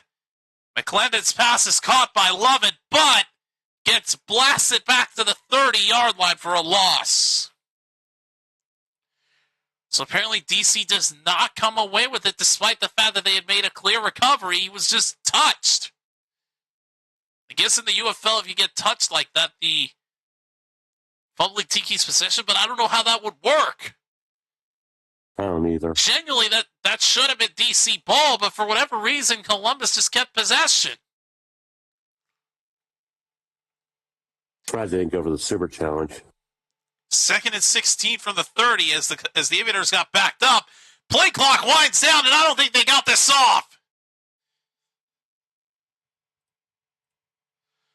They did not. Delay of game on the Aviators. They move back another 5. My God. All of a sudden, they now have a 2nd and 21 deep in their own territory. That's their 4th penalty of the game. Committed exactly the same number of penalties as DC has tonight.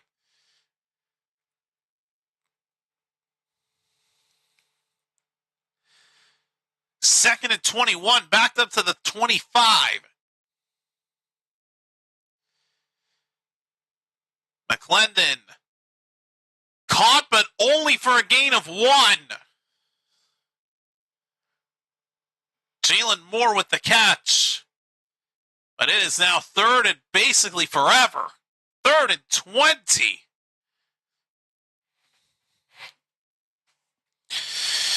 Oh, boy. This is going down south fast.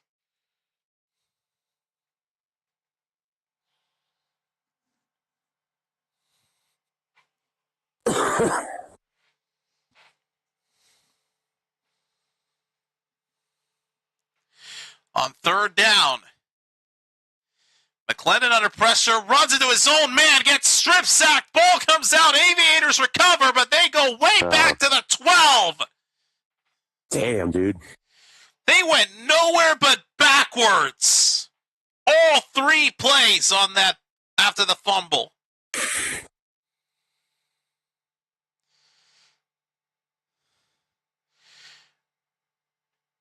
Okay, McClendon's a dumbass. Literally runs into his own man. Ball comes out of his hands, and he's fortunate that the Aviators recover so they can punt this away. Like, what kind of dumbassery do you have to commit to make that kind of a stupid decision? Dear God. Dan Orlovsky of the 2008 Detroit Lions said that was a dumb move. 4th down on the kickoff return, and the Defenders will take it to midfield. So that'll be where DC will take over with 8:35 left in the 3rd quarter. But good God, that play was just all kinds of messed up for the Aviators. Despite keeping possession after the fumble, they still couldn't capitalize as they went backwards and backwards and backwards again. It's never ended.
Uh, uh,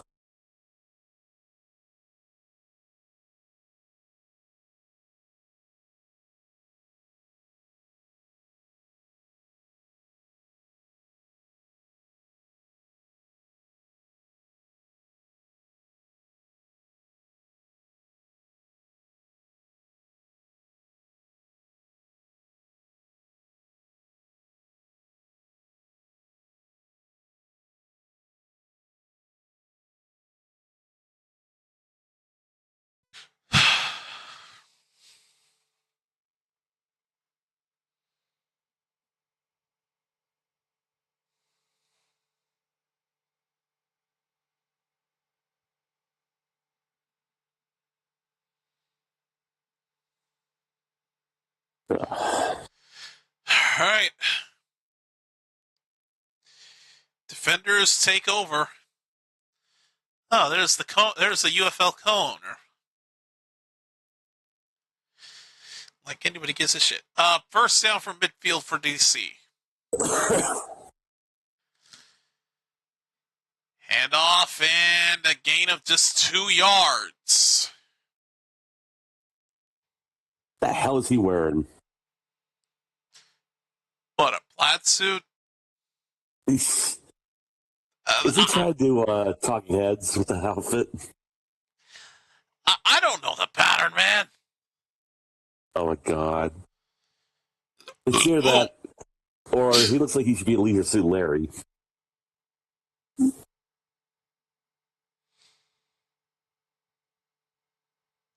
Oh no. Leon's on their stream. Oh boy, 2nd and 8. Don't tell. Another Don't tell handoff, me that and he's off to the races. Deion Jackson is gone. Fucking A, man. Touchdown, Defenders.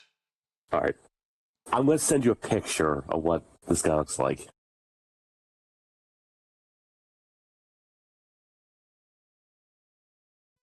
And DC just keeps piling it on. I believe Deion Jackson now has his 3rd touchdown of the night.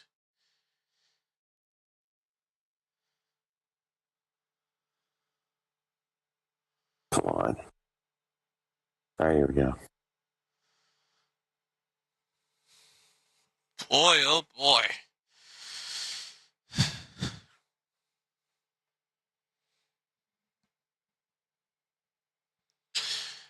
Extra point by McCrane is good. Yeah, we're back in business.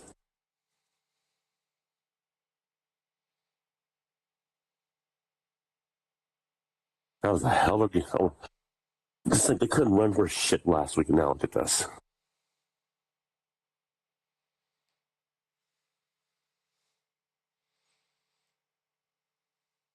Ah, shit, they need to do that.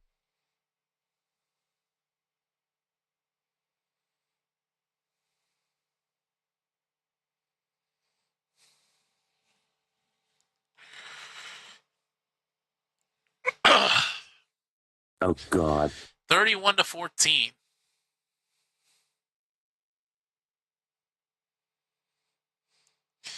Needless to say, I think this thing is over. Then again, though, it's still a 2-score game if we think about it.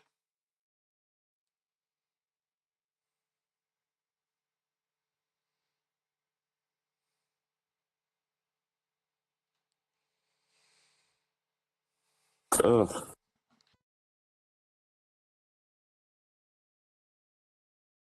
Wait.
All right, 7:46 left in the third quarter. And yep, I was right. That last touchdown Jackson scored is his third of the night, tying the UFL record. 3 touchdowns in a single game for Deion Jackson. You should be proud. I am. Sorry, I'm like keeping track of something else here. Sorry. Football bounces into the end zone for a touchback, and the Aviators will get it down 17 with 7:46 left.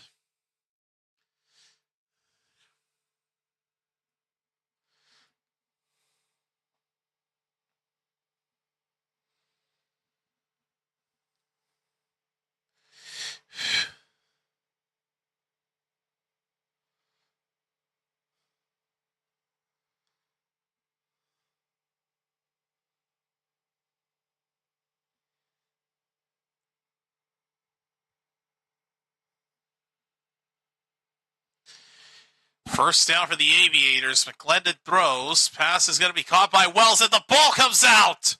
The ball is out for Wells with a gain of 7. Ball comes out, and the defenders are on it. Wow. Another turnover for the Aviators, man. We've seen this. We saw this last week when they faced Orlando, and now here they just can't seem to win the turnover battle. Good God. This is just embarrassing. The Aviators is home opener, and this is what they're doing. In front of an amazing crowd, too. Exactly. That's what makes it even more embarrassing. Oh, wait.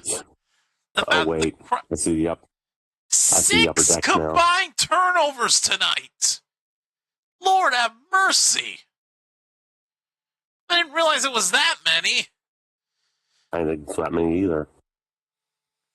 My God. Well, TC's going to take over at the Columbus 27. Lord have mercy. Tamu keeps it himself, slides for a gain of just 1. Honestly, it's probably best for that to happen. 6 combined turnovers. Jesus. This is crazy. Like, what more do you want me to say about what's been happening tonight, man? I know, right? Third quarter's not even over yet, and DC just keeps piling it on. 2nd and 9. And they're already in field goal range. On the reverse, and brought down to about the 20-yard line.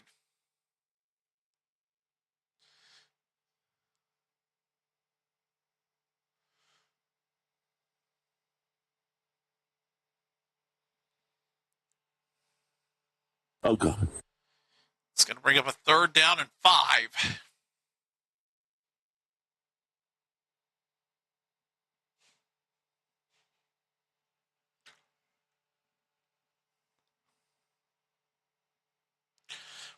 From the 21, Tamu throws. It's going to be caught.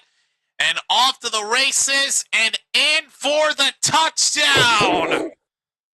Briley Moore, the tight end, continues to pile it on as the Defenders get another touchdown. 37-14, and the 3rd quarter's not even over yet. Is it time to say he's already dead? Lord have mercy. They keep this up, we may have a clusterfuck. Although then I'm just again, curious, what was the over and under for this game? I never found out. And it's Fox, so they don't show it. Moore damn near ran into the cameraman that was across from the field, but said he disposed in front of him. Just Well, for the right now, let's hope there won't be a clusterfuck unless Columbus scores. Extra point is good. 38-14, and the 3rd quarter is not even over yet.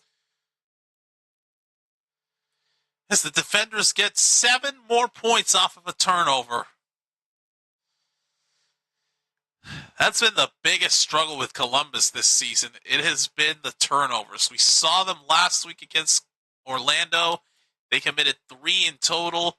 Tonight, I believe, there have been 6 total turnovers combined between the 2 teams, and I think Columbus might have committed 5 of them. Either 4 or 5.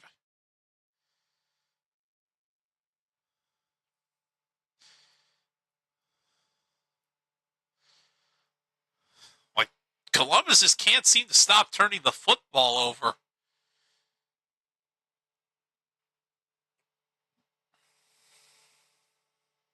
It's ridiculous. You wouldn't think they would be able to fuck something up on that last drive, but guess I was proven wrong.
Oh, God, not him again.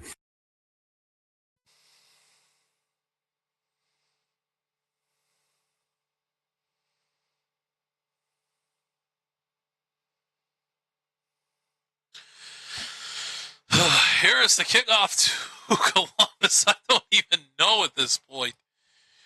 Is that an illegal kick? Yes, it is. I don't know what kind of kick McCrane thought he was going to accomplish there. Championship odds entering week 1. Stallions were the favorite, followed by DC, Dallas, Orlando, St. Louis, Columbus, Louisville, and Gamblers. And entering week 2, Stallions have become the favorite, tied with Dallas. Defenders in 3rd. Battlehawks move up to 4th. Orlando, Columbus, Louisville. The other 4 teams just fell down to the bottom. Yeah, that kick was definitely ass.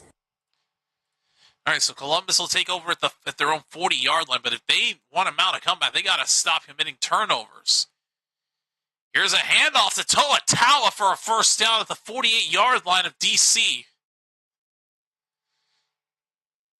There's a promising start, but it's only one play. They've got to punt it into the end zone and not give it to the other team. Back to Tawa again on first down. Pushes the pile forward down to the 41-yard line of DC. Oh, my God. It's a gain of 7, second down.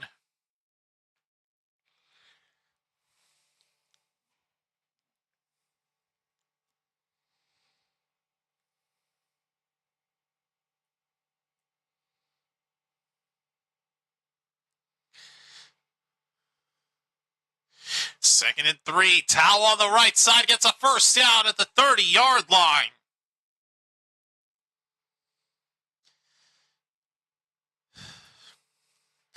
Columbus has shown that offensively they can score, but it's just those turnovers that have proven to be a big issue. Like maybe McClendon shouldn't be the quarterback for Columbus at this point with how much he's struggled. First down from the 30-yard line. McClendon throws it up. It's broken up. 20 of the defenders managed to get a hand on it and break it up. The throw was good. Just got a hand on it to break it up and make it sailing complete. And looks like and on that last replay angle they showed, a lot of the Columbus fans have already left. So the stands are not as packed as they were at the start of the game. Yeah, that's what I said earlier. Glennon on second down. Hit as he throws incomplete for Tawa.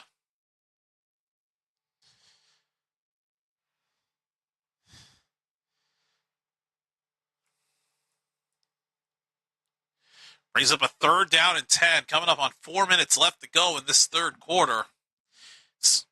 Theoretically, Columbus is not out of it yet, but they've got to start doing something. They've got to let these turnovers get behind them.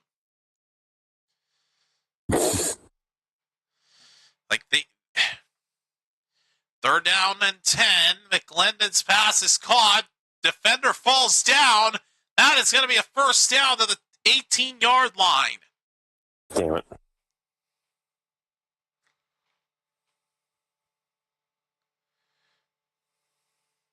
Making the catch there is Martin. First down, Columbus. Oh, Jesus. Tay Martin with the catch. He's already got 4 receptions for 29 yards. What did I say already? It's a horrible number. First down for Columbus from the 18. I'm looking at the odds right now. McClendon. It's it. Tawa brought down to the 13-yard line, a gain of about 5.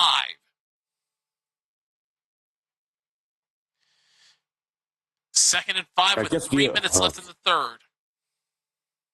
Guess the over-under is right now. 45, I don't know.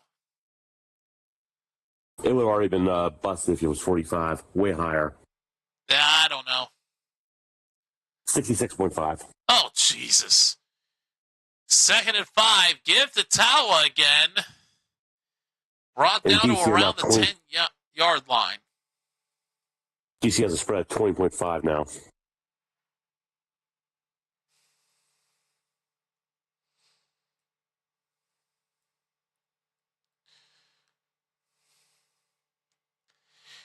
Third down and 2.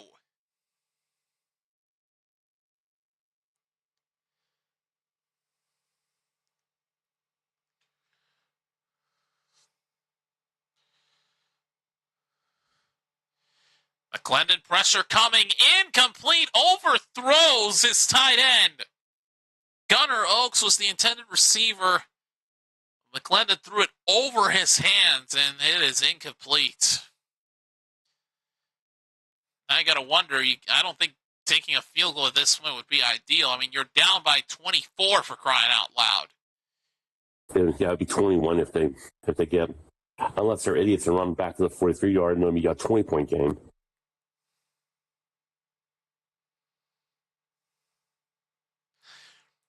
As I figured, or Columbus is going for it.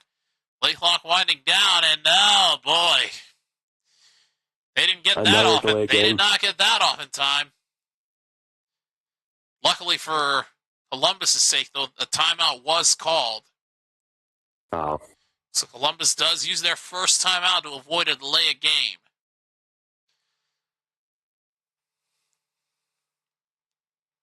They were not going to be ready in time.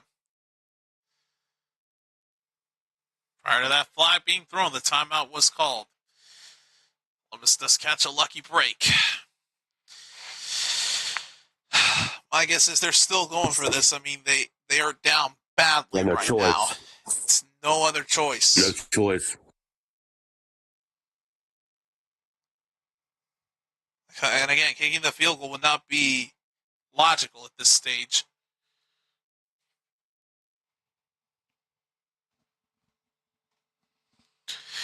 .131 left to go in the third quarter.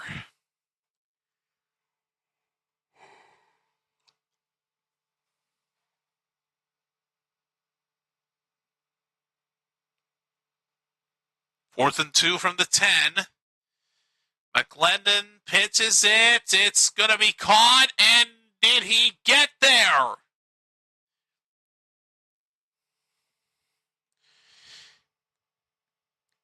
Catch made by Kiki Chisholm.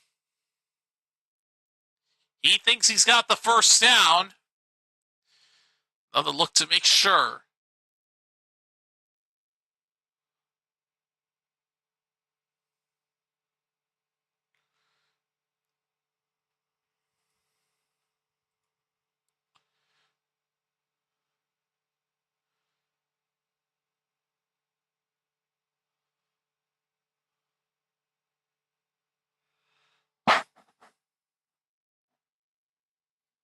Let's see.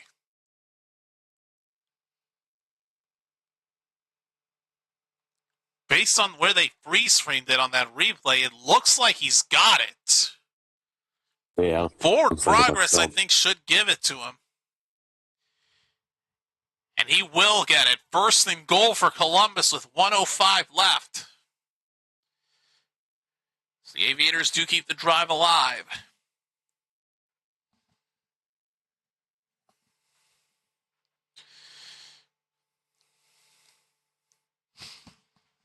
Oh, yeah, he definitely got it. Well, this was a mess. Ugh. Here we go. First and goal from the 8-yard line for Columbus. They need this touchdown more than anything. McClendon going to run. He will not quite get there. Brought down to the 2-yard line. Somewhere between that. Between the 3 and the 2. They do get closer. Get him about 5. Brings up second and goal. They're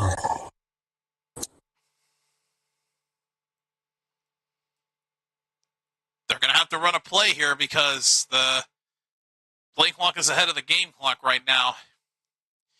Second and goal from about the 2-yard line.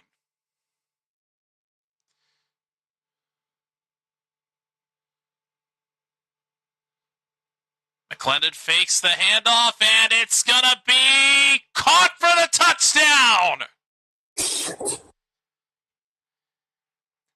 Alize Mack, the tight end, gives Columbus a score they had to get. That is how the quarter will come to an end.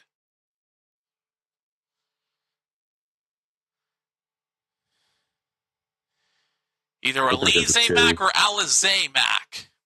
Either way, the tight end with the catch for the score, and Columbus back stuck in it. Again, they got a score they needed to get. Now, what do they do for this PAT? They are going for 2 here. Not electing to go for the extra point. They are going to go for 2 from the 2-yard line. Our first non-extra point PAT here. Here's the try. McGlendon throws off the hands of the intended receiver, Taylor, and it's going to sail incomplete. Rock Taylor, the intended receiver, could not haul it in. And it remains an 18-point lead for the Defenders.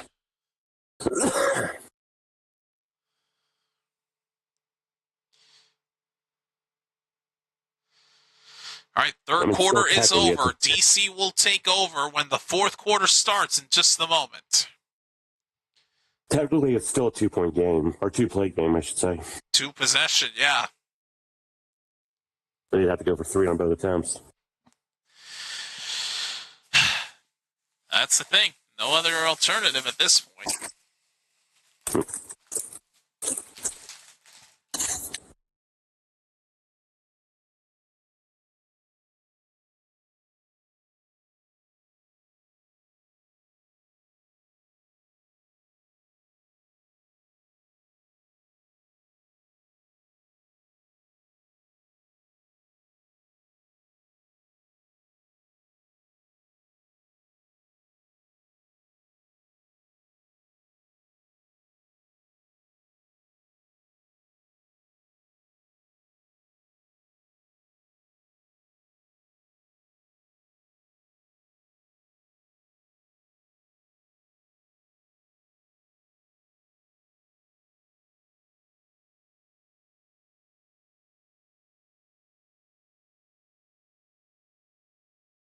Shit, I didn't realize Bristol's going to be the race next week. That's actually my favorite track.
All right, here's the kickoff to the Defenders as we start the fourth quarter.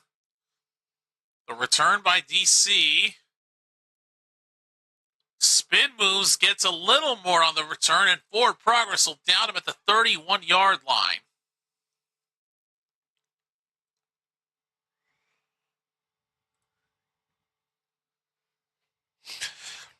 All right, so back to work go the Defenders.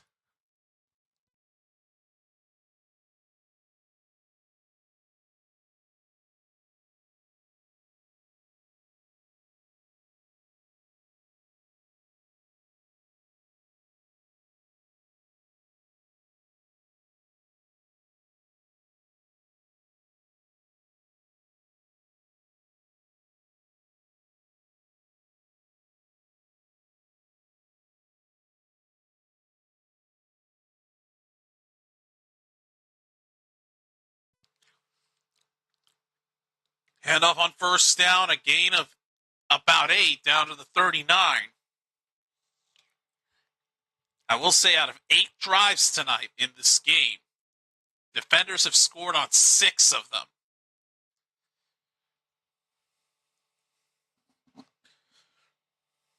That is just definitely insane. a far cry from last week.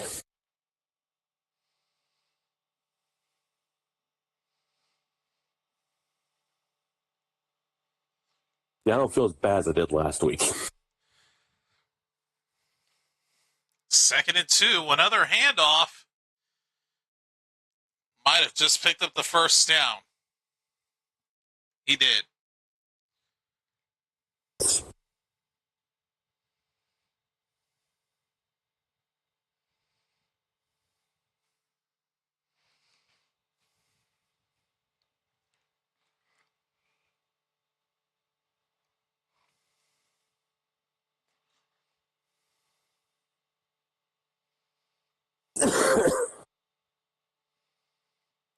Yeah, he just got the first on that one. On first down, another handoff, and only wrapped up for a gain of 2.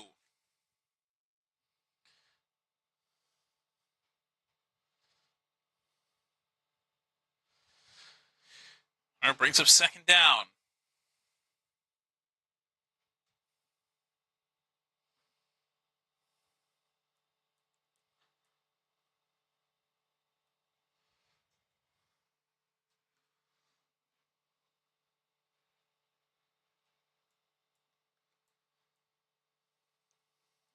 Second and 8. Tamu.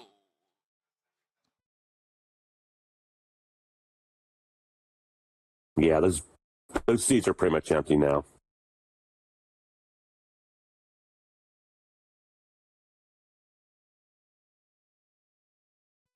Blankets down.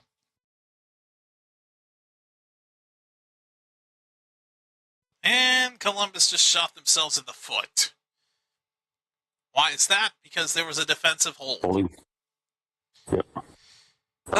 So first down, Defenders.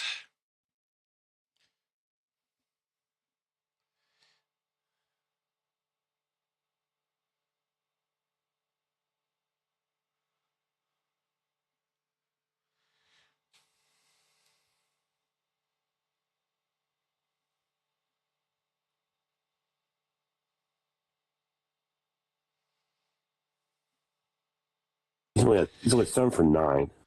That shows how much rain they've done First today. down, another handoff, a gain of 2 again. And actually make that 3. Yeah, I think they're just clock eating right now. Yeah, this one, that's all they're doing.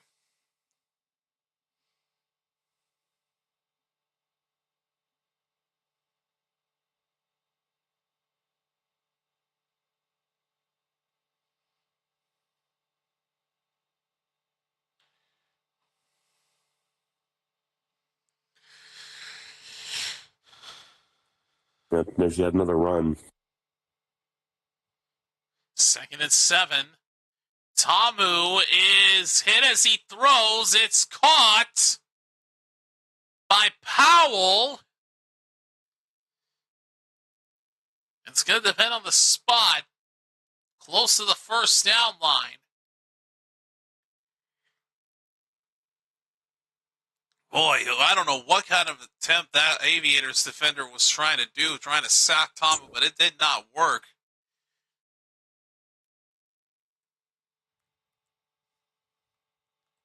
It's going to be enough for a first down.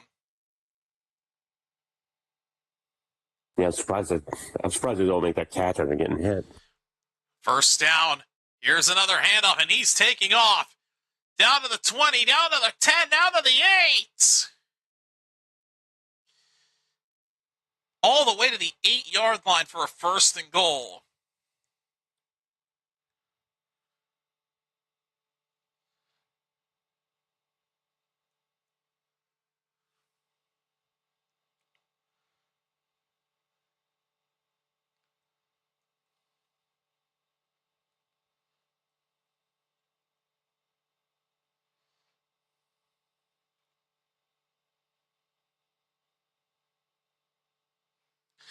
First and goal from the 8. Galladay on the handoff. Nowhere to go, down to the 9. Loses a yard.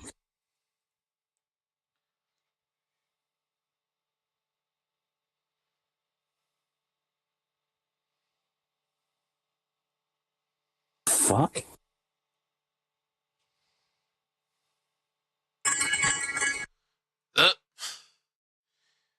When my client's coming, I forgot to turn off my note.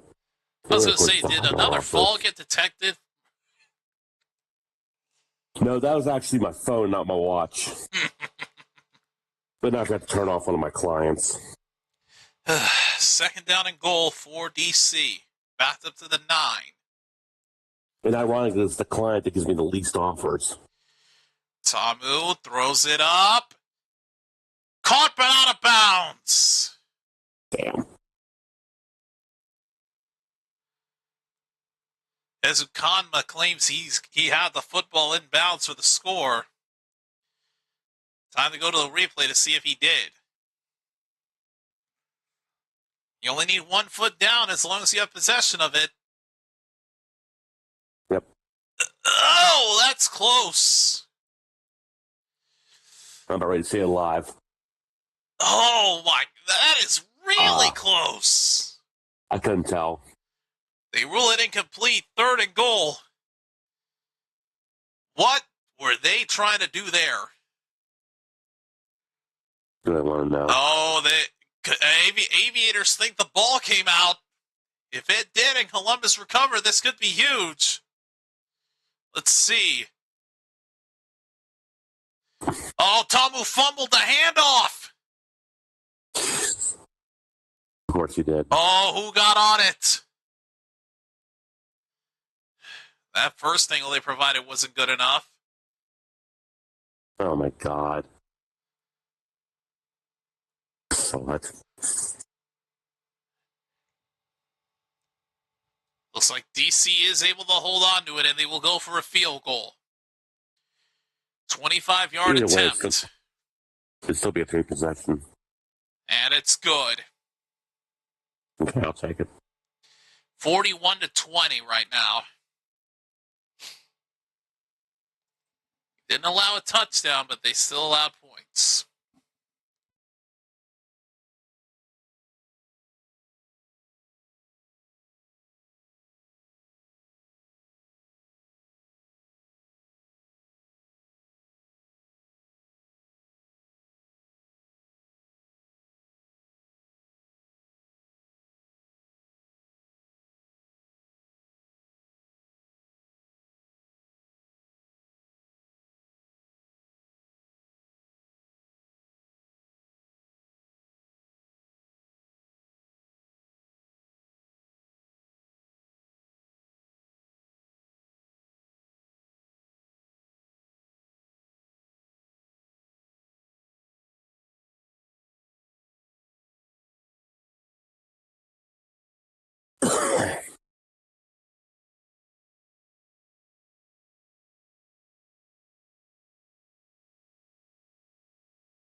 Stands are pretty much emptied at this point.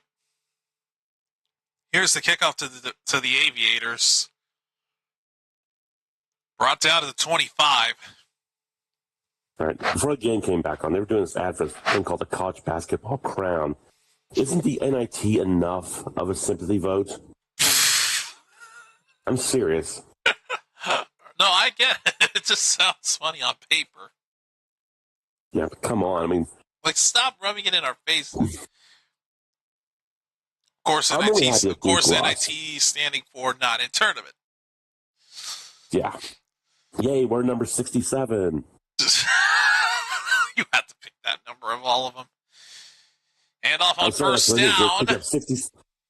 You have 66 teams in the national tournaments. I don't even understand the whole thing behind the 6-7 meme. So Quandre White picks up the first down. Now from the 35. So I guess, how many are in the NIT?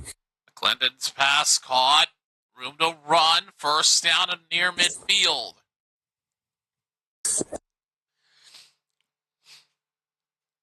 Again, down 21. It's a two-possession game. They would have to convert a whole bunch of 4th and 12s if they want to have a chance.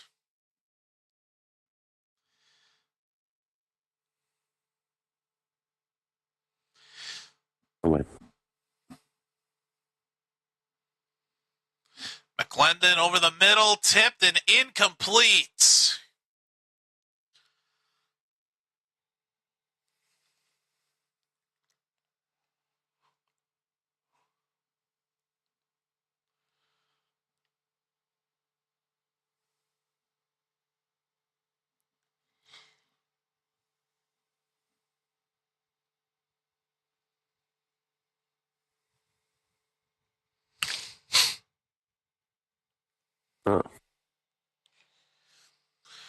Second down.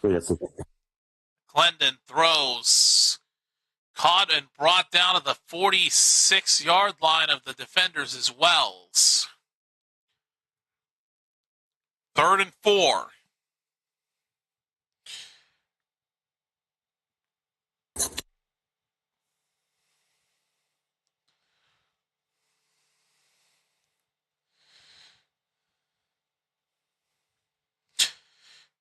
Third and 4. McClendon throws it up. It's incomplete. He had it for a second, but the defender that covered him broke it up. It is 4th down.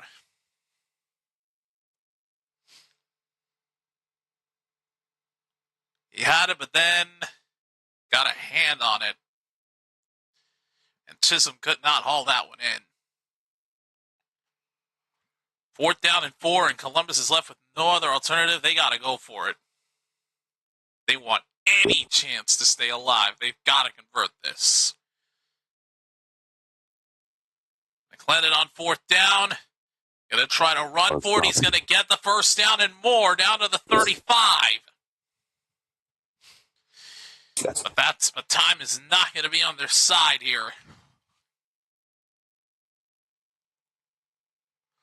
5.5 left to go in this 4th quarter. Desperation time for the Aviators.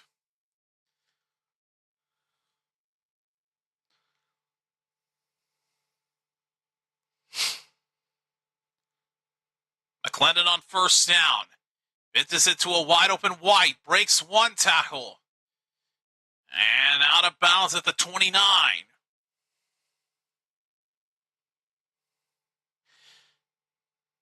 5 minutes left and counting.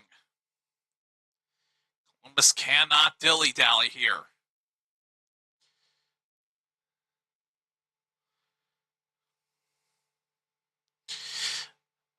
Not going to lie, I'm actually wanting Columbus to score just so we can potentially see a 4th and 12 opportunity. You guys are ready to bring that up. I hope it doesn't happen, but still. 2nd and 4. Play clock winding down. They need to get this off, and they do. McClendon throws over the middle, wide open, inside the 10, inside the 5. 1st and goal. Tay Martin for the first down for the Aviators. Nobody was even covering him. Down about the 2-yard line. Make it first and goal from the 3. Columbus has been in the red zone 3 times, and they've scored touchdowns on all 3 of those possessions. Damn it. Timeout taken. Officials were pointing to the right side of the field towards the end zone of the Defenders, so I don't know. I'm not sure which team that's the indicator of who took the timeout. My guess is Columbus used their second timeout if the officials were pointing to the right side of the screen.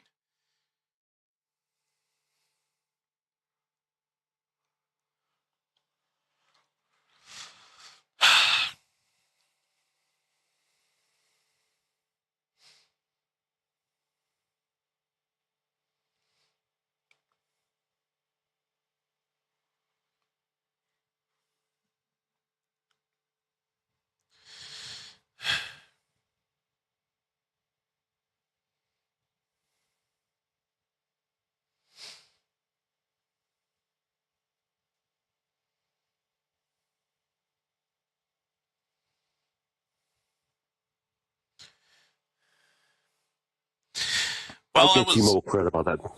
I was wrong. DC calls the timeout. I thought, T-Mobile. Go ahead. I originally thought Columbus called it at first, but no, it was DC that did. Oh, okay. Let's see, when Netflix announced, or did that same Netflix on us, I got a note today from them saying that Netflix raised their prices. However, much to my shock, T-Mobile's covering it. I'm not paying extra for it.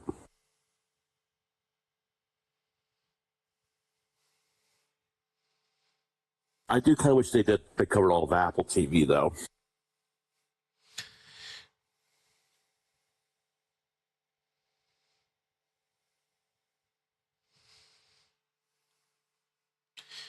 All right, 4:02 left in this game. First and goal for Columbus.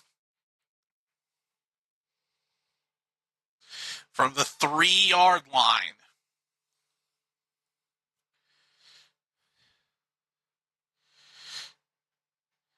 McClendon looking to throw. It is incomplete for Tay Martin. I need that.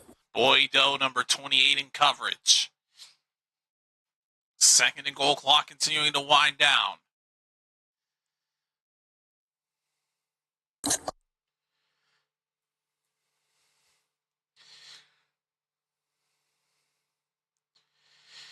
Second and goal.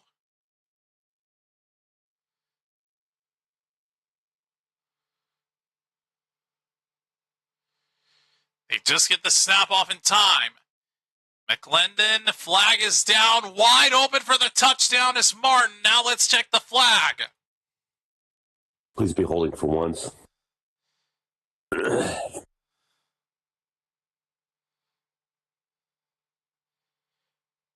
It's offside. It's declined. That is an Aviator touchdown. Of course it is. Tay Martin's score will stand, and the Columbus Aviators keep themselves alive. No, probably just go for one. I don't know. I mean, it's 3 scores anyway. Oh my God, they're going for 3. They are going for 3 here. It is from the 8-yard line here. Aviators are taking a big risk going for 3. And they'll make it. McClendon trying to make something out of nothing. The ball comes out, and DC will recover to deny them the 3 points.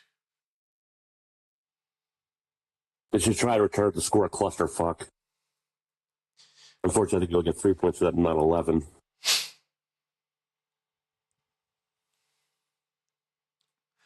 I get the risk of going for 3. Like they kind of had to at that point. Like I don't think the extra point would have, because had they gotten the extra point, they would have been down. 14. 14. So yeah, it's still got to be 3. Still doesn't make it. Still doesn't make a difference though. There's gonna be a 3-point play anyway, but yeah. And I just saw the recovery. Still give anything to sail an actual clusterfuck. All right, so my guess is Columbus will be going for the 4th and 12.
The hell?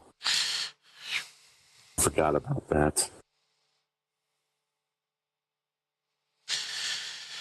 All right, here we go. 4th and 12 scrimmage play from their own 28-yard line. If the team gains a first down, team retains possession. Otherwise, DC will get the ball. No option for an onside kick. So Columbus will be going for the 4th and 12 to try to retain possession. We'll be seeing. This is the first time we are seeing this in the season. This is to keep Columbus. This is to have Columbus keep possession. And McClendon's going to get sacked. Oh my God, yes. Now I didn't know they got rid of the onside kick option. They did. No option for it. That actually surprises me. I mean, I know the 4th and 12 was more popular here, but I thought they'd still at least have that as an option. McClendon was not Either ready way, for Johnson 5, and then both number 5 and number 8 were coming in hot on him. Oh, they speared him, man. He had no shot to pick up that first down whatsoever. As a result, not only does DC take over, Yeah, killer field position. they have amazing field position to take over at.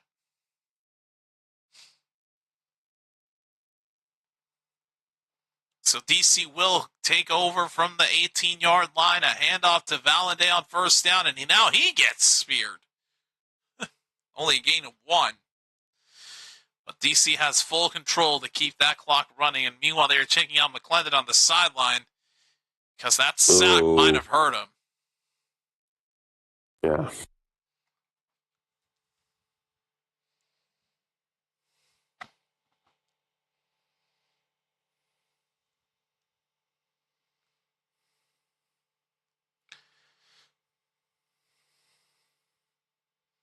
Oof. I saw the way he jerked after getting hit with that. Ow. 2nd and 8.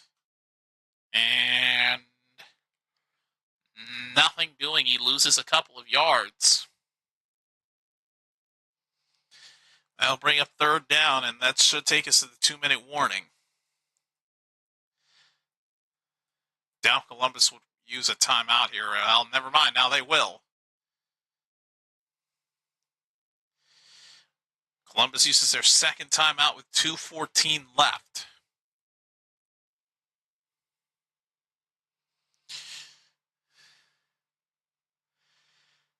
Now they're highlighting DC's defense. Tonight, the name of Defenders have lived up to their name in more ways than one. Amen to that. I'm pretty sure, like I said, 5 turnovers might have been committed by the DC defense. 122 passing yards allowed, 3 takeaways, 4 sacks, and 4 for 11 on opposing third downs. Never mind, they're only responsible for 3 takeaways, not 5, like I mistakenly thought. Guess the turnovers must have been on fumbles. Well, there was one that was a pick.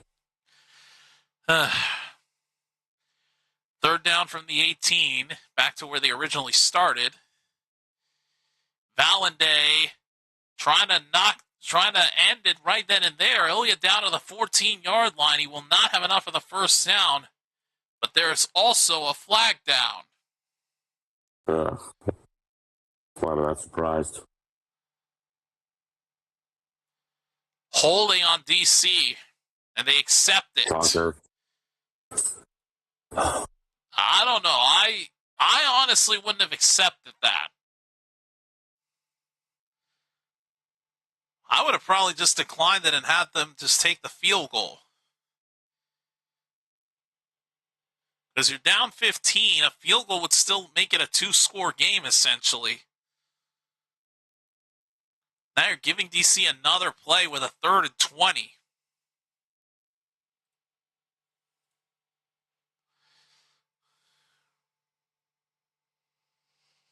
I don't like the fact that they accepted that penalty. Declining it would have been the better option just to give DC one less play.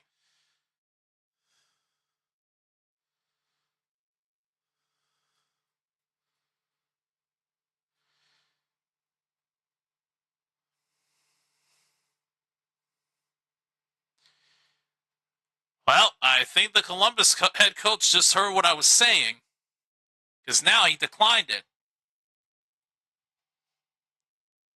So never mind, I stand corrected. It becomes 4th and 6. So rather than accepting the holding penalty, it gets declined. That's a first where I talk about how unjust that, how declining the penalty would have been the better reasoning, and they ended up listening to what I was saying and actually doing it.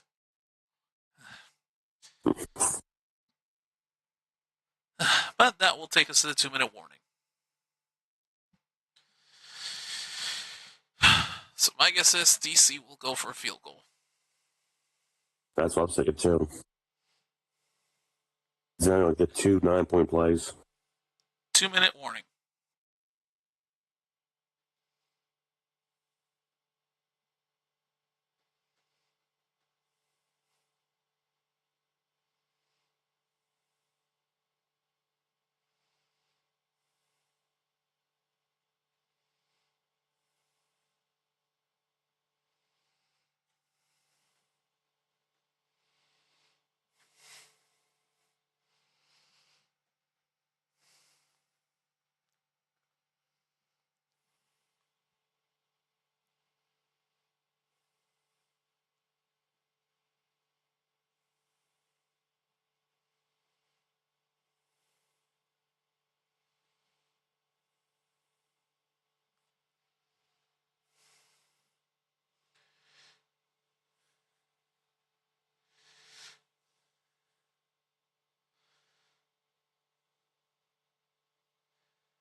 Here's the field goal by McCrane.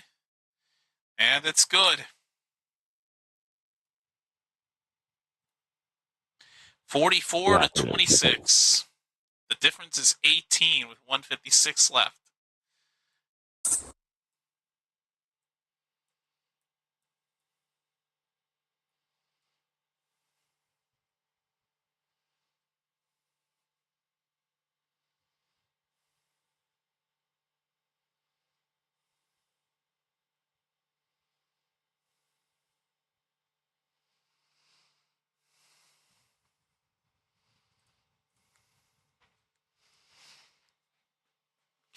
Here is the kickoff for the Aviators.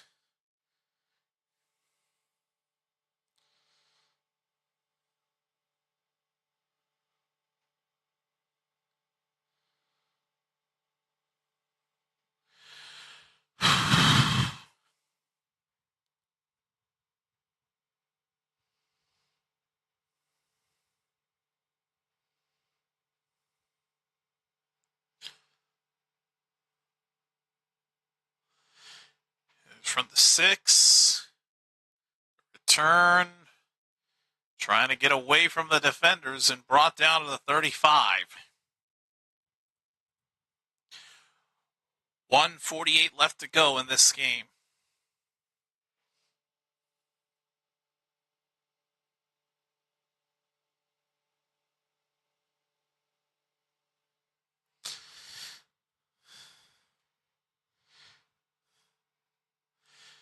Players of the week, let's see. The offensive player of the week was the Renegades quarterback. Wow.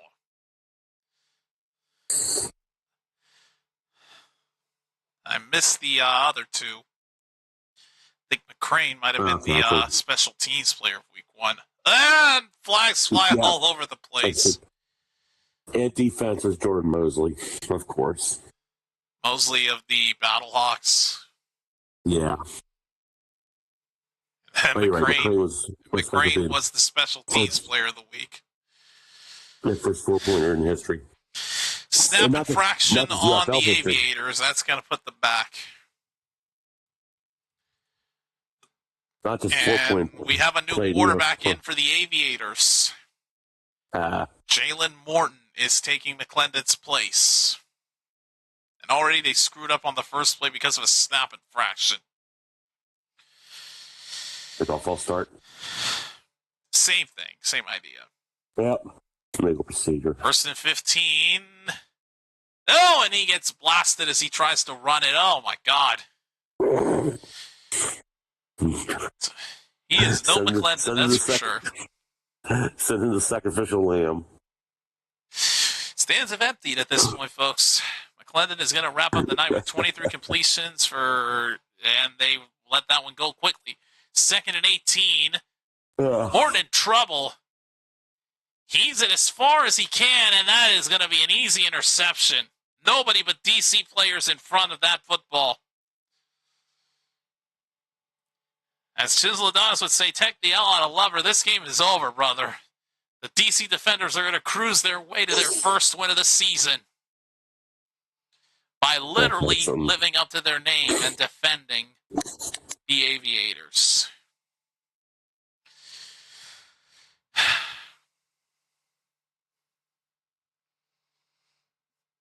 A bad deep shot throw that was in the hands of the defenders.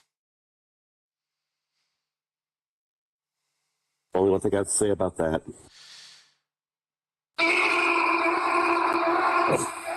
Okay, you didn't have to do that. Tamu takes one kneel down, and he still has to take one more, but either way, this game is officially over. So, DC's upcoming schedule, they've got 2 straight home games against Houston and St. Louis before going on the road to Birmingham. Then after that, they will return home to face off against Dallas.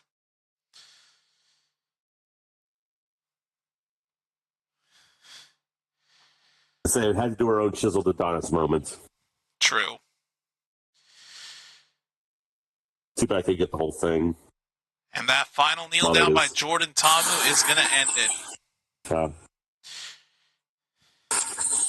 Now, this is going to be weird. The Aviators' upcoming schedule, is that right? At Dallas, then versus Dallas, then at Houston, then versus Houston. Mm-hmm. You mean to tell me they're going to face Dallas 2 straight times and then Houston 2 straight times? Yep. That's how do fucking not schedule believe it is. And remember, I will be there for the home game.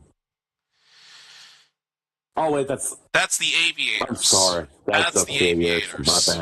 My bad. That just came up. Either way, though, folks, this game is over. DC Defenders get their first win of the season on the road against the Columbus Aviators, 44-26. And that is game 1 of 4 in the books for week number 2. Here's hoping my Renegades can beat those Battlecocks. Yeah, avenge me. But we won't find that. We won't find out until Tuesday. But for now, folks, that is it for the first game of week number 2 of the UFL season. We'll be back tomorrow night.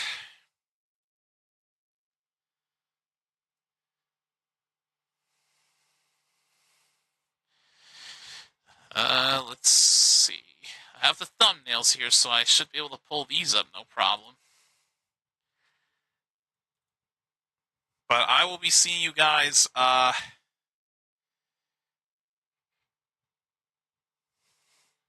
tomorrow night, I believe, as the Louisville Kings face off against the Orlando Storm.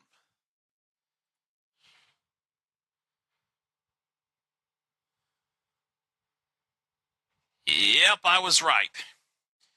So Saturday's game, it is Louisville at Orlando. Then we will have the Sunday game where the Stallions face off against the Gamblers. We wrap things up on Tuesday night with the Battlehawks facing off against the Renegades. But for now, I will see you all tomorrow night. For now, I'm your host JC signing off. I almost said my real name there for a second. Yeah. I'm your host JC signing off for now, saying thanks for watching. Have a safe weekend, and let's be back here tomorrow night as we continue week 2 of the 2026 UFL season. For now, peace out.